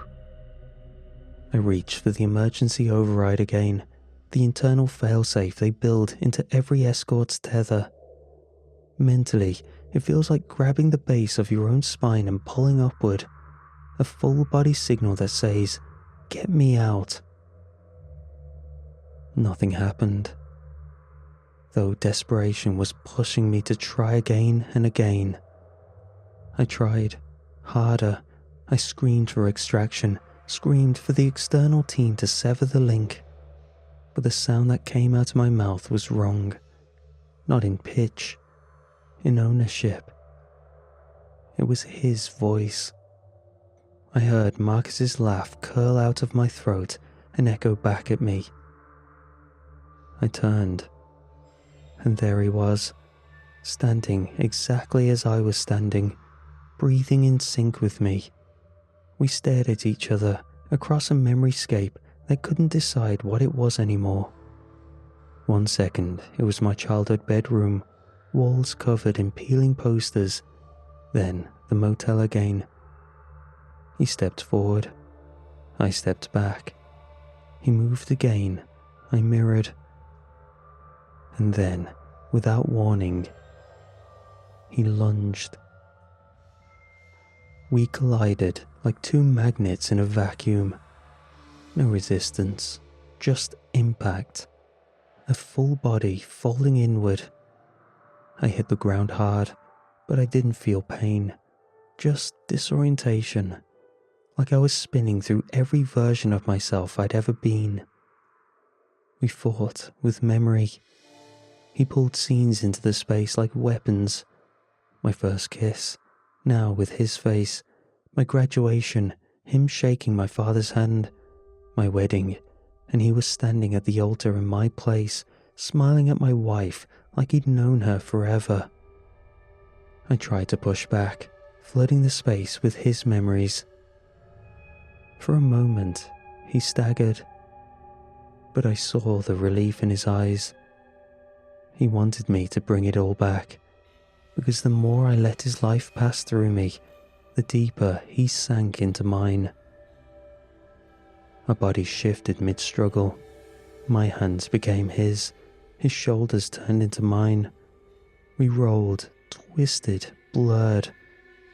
The space cracked like glass around us, shards of memory slicing through me. I screamed again for extraction, but the noise that came out was a rasp, like air pulled through wet cloth, meaningless. And then, just as I felt something rip behind my eyes, the light changed, the world tilted, and the chamber door opened. Blurred figures rushed towards us, suits, masks, gloves. I heard muffled voices, felt hands grabbing my shoulders, lifting me, cold metal against skin. Detachment initiated. The neural tether groaned and split like tearing Velcro. And then, I was awake. Back in the real world, the transfer room, harsh white lights and humming equipment and recycled air. But something was off. Everything was too heavy. My chest ached, my legs felt longer, looser. I tried to move my fingers and felt a delay, like the signal had to travel further to get there. I looked down, not at my hands, knuckles scarred, nails bitten to the quick. I tried to speak, just one word. It came out gravelly, damaged. My throat clenched, and I heard the technician beside me, clipboard in hand, smiling faintly, say, "Welcome back, Mr. Rell," the technician said, almost mockingly. "Client emerged clean, escort stable," she said. "High integrity sync, best numbers we've seen in a month." I tried to speak. I don't remember what I said first.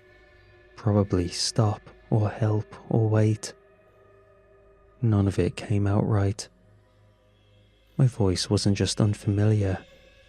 It was wrong. It carried someone else's posture. I heard Marcus Rell in every syllable. I tried to sit up, but my movements felt borrowed, unnatural. My center of gravity had shifted, like I'd learned to walk in someone else's shoes, and now the laces were tangled around my ankles. "I'm not," I started, and my voice cracked. I looked down at my hands again, hoping I'd imagined it, but the scars were still there. So was the faint prison ink smeared into the wrist. My fingers trembled. "Please," I said, turning to Devani. "Run an ID match. My neural imprint. I'm not..." She raised a hand to quiet me, the same way you'd hush someone waking up from anesthesia. "You're experiencing post-transfer fog," she said calmly. "It's not uncommon. You've been deep inside someone else's memory structure. Residual self-image distortion can last up to an hour. Just breathe." I looked at her, begging. You know me, I said. I've worked here for 4 years. I trained under Patel. I did the Callahan immersion. Ask me anything. She tilted her head, patient but dismissive. That's part of the overlay, Marcus. Your system's still sorting memory boundaries. I'm sure it'll pass. I shook my head. I'm not Marcus. He took my body. He switched with me. I'm the escort. I'm... Okay, she said gently, signaling to a nearby tech. Let's keep him off the reinforcement feeds. He's still inside the Ark. The tech nodded, typed something into a console, and the lights above dimmed slightly. I stumbled to my feet, ignoring strange painful sensations littering my body, and started looking for a mirror. I needed something objective, irrefutable. One of the walls held a viewing panel, reflective glass, just enough to make out a face. I stepped in front of it, and there he was. The man I'd watched walk through his memories like a ghost in his own life. His face now stared back at me, tired, aged, worn by hollow years I never lived. Same pale scar across the temple. Even my silence felt like his. A few hours later, a staff member I didn't recognize handed me a manila envelope. Follow the checklist. You're already pre-cleared, she said. There's a transitional housing option and a few job placements that align with your... She paused. With your profile. I opened the envelope. Inside was a pamphlet printed in soft blue and greys. The title read, Rebuilding Forward, Employment Opportunities for Rehabilitated Individuals. The back had a phone number, a smiling logo, and my name. Marcus Rell.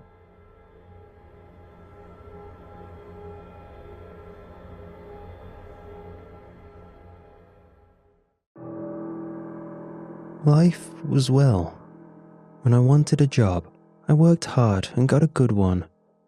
I wanted companionship and worked through all social barriers until I met the one and settled down. My wife and I wanted a child, and through this shared desire, we had a beautiful girl. We wanted her to grow into an amazing person, and now she's top of her class in the final months of high school with a full circle of friends. Everything was perfect. Everything I ever set out to do, I'd accomplish. Yet something inside me, deep within, felt hollow. All the happiness I sought only felt surface deep. I felt like something inside me was missing. It was during a late drive from a business trip. It was between two large cities, and I was stuck in no man's land. And at the worst possible timing, I really needed to go to the bathroom. Sure, for a number one, you can pull over and wet the side of the road, but what I needed to do required things. But luckily, I spotted my salvation. I spotted lights on in a building. It wasn't too far from the main road. However, in the pitch black, it glowed like a beacon of hope. I turned in and parked up. Other cars were settled into spots, so I assumed a small gathering of people were there. I gently knocked, hoping someone would answer. However, whatever was going on inside was too noisy for my knocks to be heard. So I took a deep breath and pushed the door open. The attention of the room entirely shifted to me. The first thing I noticed was how old everyone was. Whatever this club was, that was the only shared common feature. There was nothing I could ascertain from this though, so the club's function was a mystery to me. The room fell dead silent. A pin drop would echo on the walls. However, before that, I briefly saw what the fuss was about. Someone was being celebrated, standing in front of an old, ornate door. However, it wasn't some normal door.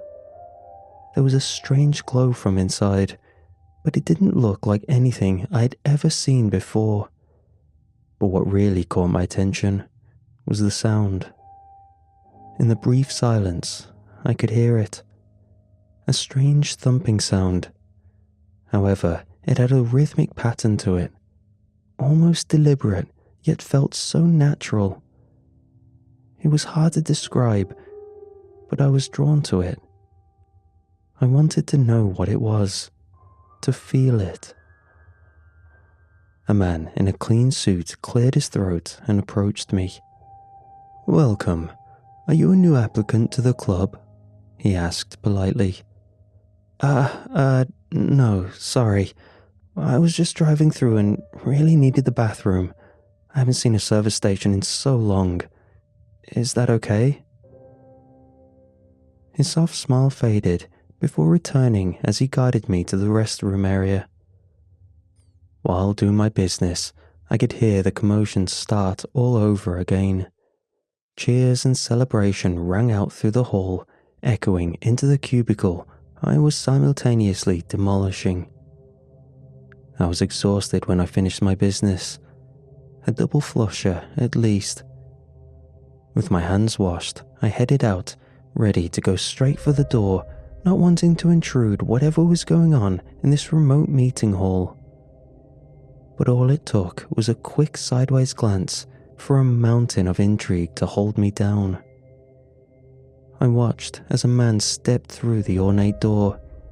He practically glowed with positivity, beaming with a pride I had never witnessed before. Others around him celebrated him like he had just achieved world peace.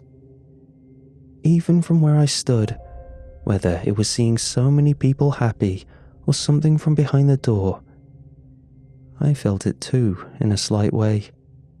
A strange elation tingling through me. I would have stayed in place forever, just soaking in this great feeling, even if just secondhand, until I felt a grasp at my arm. "If your business is done here, you are free to leave." It was the same man from before. He said this with no hostility, a polite smile sincerely beaming at me. I was ready to leave. However, I was just too curious. I had to ask, otherwise leaving this stone unturned would haunt me for the rest of my life. "What is this place? What's going on here?" I asked. "This is the place where like-minded people meet and share a common interest," he said. However, his pause was too suspicious. "What interest? And what's behind that door?" I asked back. "The answer to both questions are the same answer," he shot back. However, he didn't actually answer the question. "So, what is it then?" I probed. "I am truly sorry. Only club members can know," he said solemnly. I was ready to get this over with and leave, but I had so many questions. "Okay, so how do I sign up?" I asked. I figured if it was just a form or a small fee, I could spare it just to satiate my curiosity. "Sadly, it is a lengthy ordeal, and not an easy one to do," he answered. "Which is?" I asked, leaving him to fill in the blanks. "I cannot answer that," he shot back. I sighed. "And why not?" I asked, annoyance in my tone. "I can only say if you are truly dedicated to joining as a member," he explained. I was done with this whole charade. Trying not to cause a scene, I simply said my goodbyes and left. But the sight of what I'd seen, the bliss those people were experiencing, never left my mind. After 5 straight days of hell due to work, my mind sought reprieve. I wanted to feel happy. My only relief was my family, watching shows with my wife and daughter and spending quality time with them. But my life felt like it was missing something grand. I wanted to feel bliss. Realizing that my life was just travel and work, the idea of joining a club sounded like a good idea. Plus, to even experience just a fraction of the happiness that I saw in those people would be a dream. So, I went back. I set out to arrive at a similar time to when I first found the place, hoping that they had a scheduled time. And when I arrived, I saw the place bustling with life once more. When I entered, I was greeted by the same man as before. "Welcome back. The bathroom is this way. Though please, try to clean up more after," he greeted. Saying that last part was the only time I saw his polite smile falter. I guess even the most well-maintained personas can crack. But I wasn't there for that. I had something else on my mind.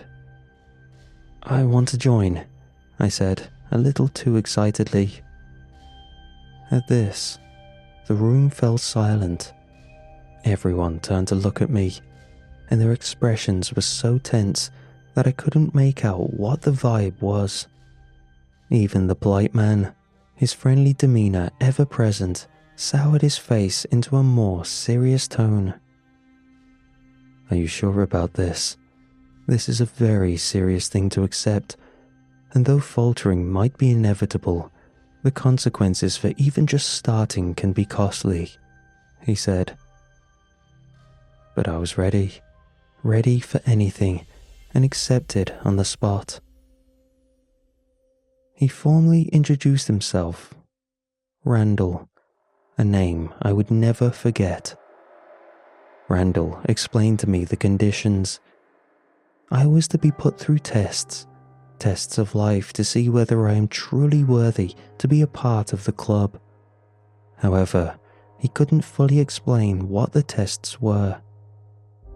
"The tests will come to you. All you have to do is participate," was all he said. The vague, cryptic instruction wasn't the strangest part. There was another step that made me question my decision to join this strange club. Randall went to a case of his stuff and pulled out an odd mixture of materials. A pile of straw, some old-looking string, and other things I didn't recognize. As quick as a flash, he fashioned it into a strange-looking doll. He handed it to me, and as I grabbed it, he held on too, staring straight into my eyes. "Do not let it go. At times when you cannot hold it, keep it on your person at all times. We will know if you fail." At this, he released his grip and left it in my hands.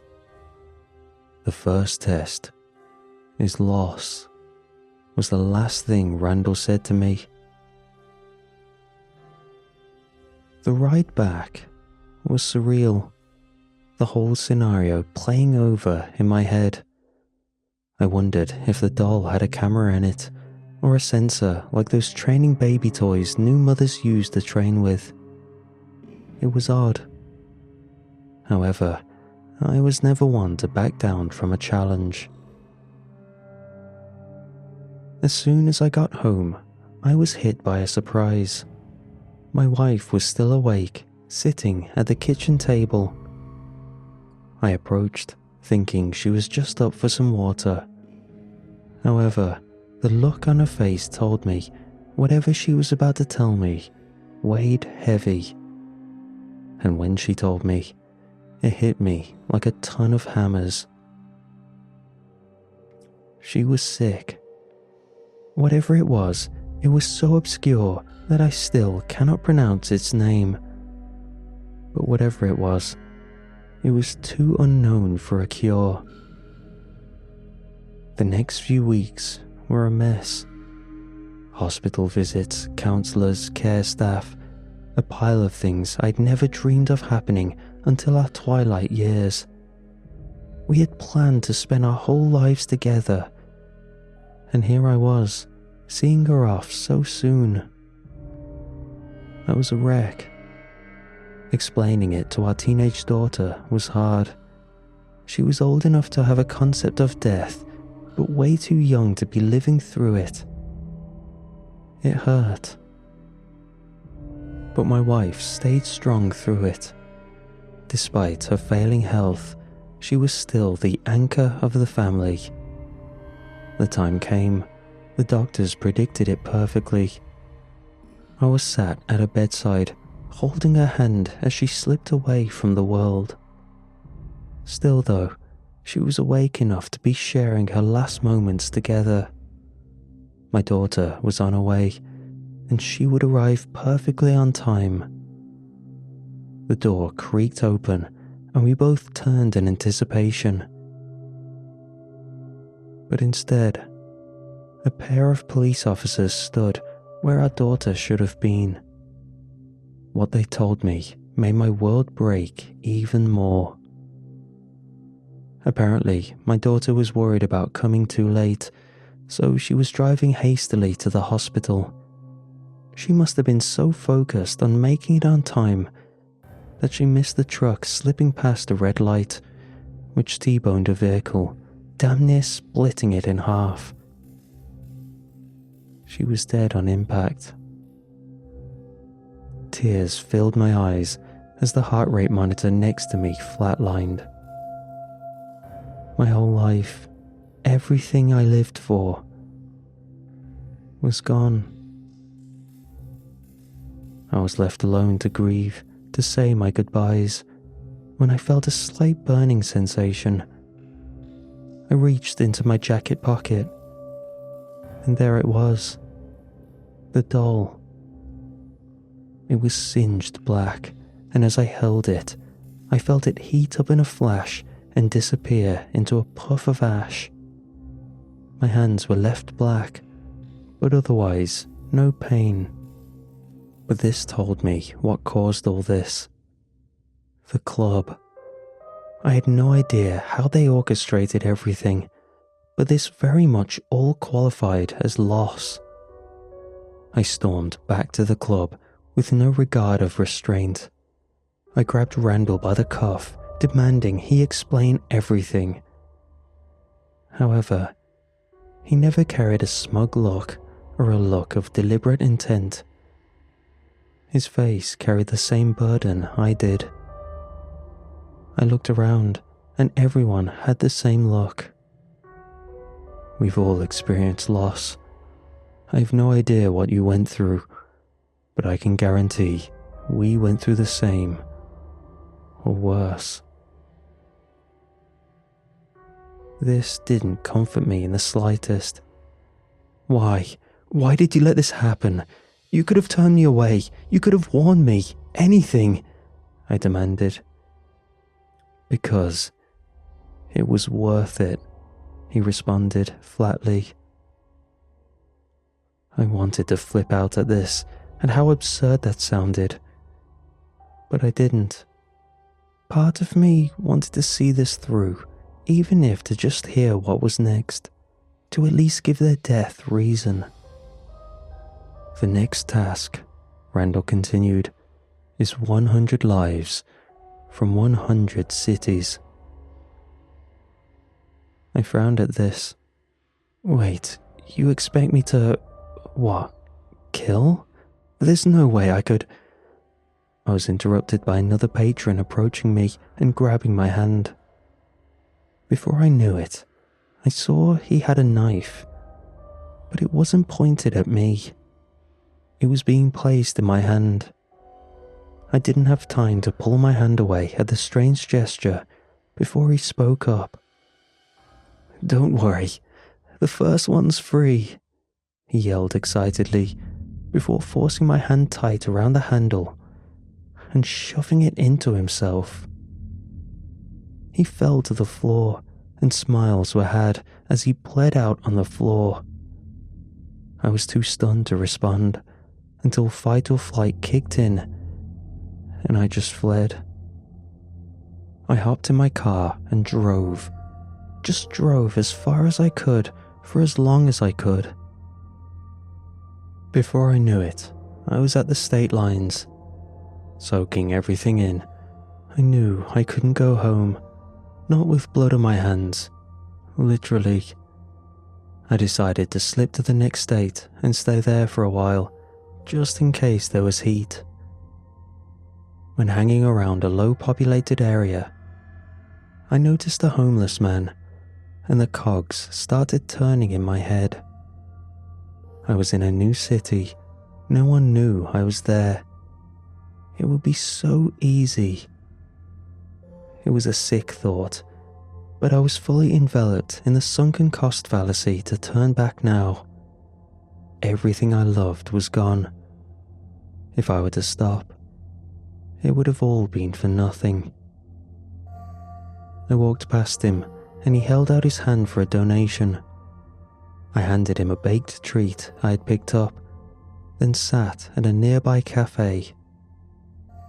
When I saw the ambulance hauling away his body in a bag, I knew it had worked. He hadn't noticed what I'd slipped in. Another city down, 98 to go. It took years. I'd gotten good at it. I took erratic routes, never travelled in a pattern, never used the same method to kill, always mixing things up.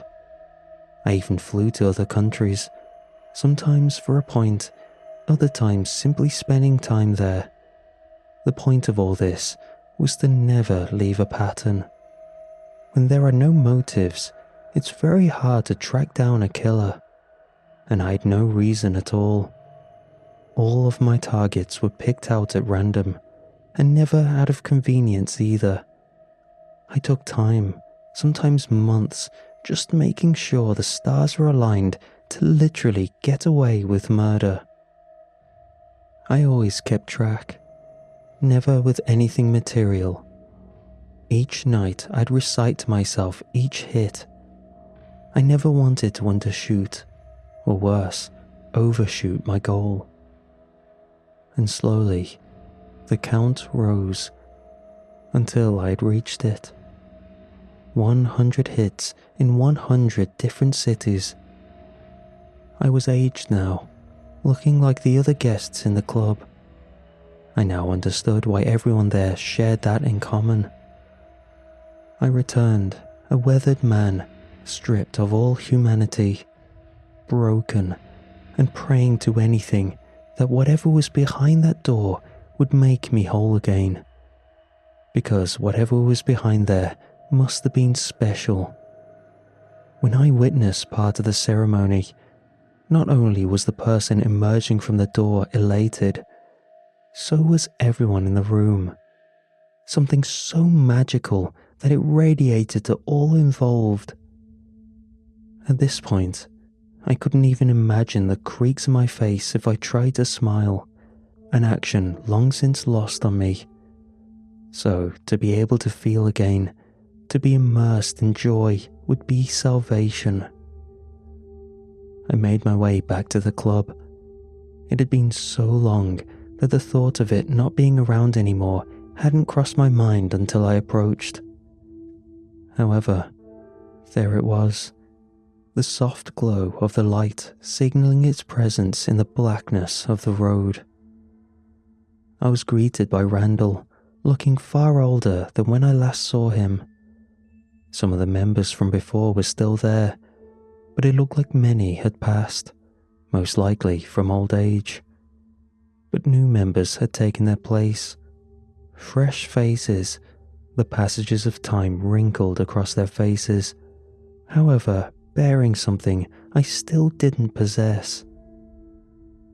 Happiness. As soon as Randall saw me, recognition spread across his face. Not only recognizing who I was, but what I had done. He didn't even confirm it, so whether he was somehow keeping tabs on me or simply from my vibe, he knew the task was complete. "Are you here to use the bathroom again?" he gestured. A joke I would have chuckled at long before, but now my soul felt so sour that I couldn't even muster a polite laugh.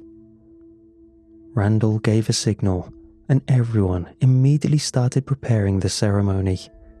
The small crowd moved like clockwork, each person knowing their role in what was about to come. A woman stood near me, excitement spread across her face.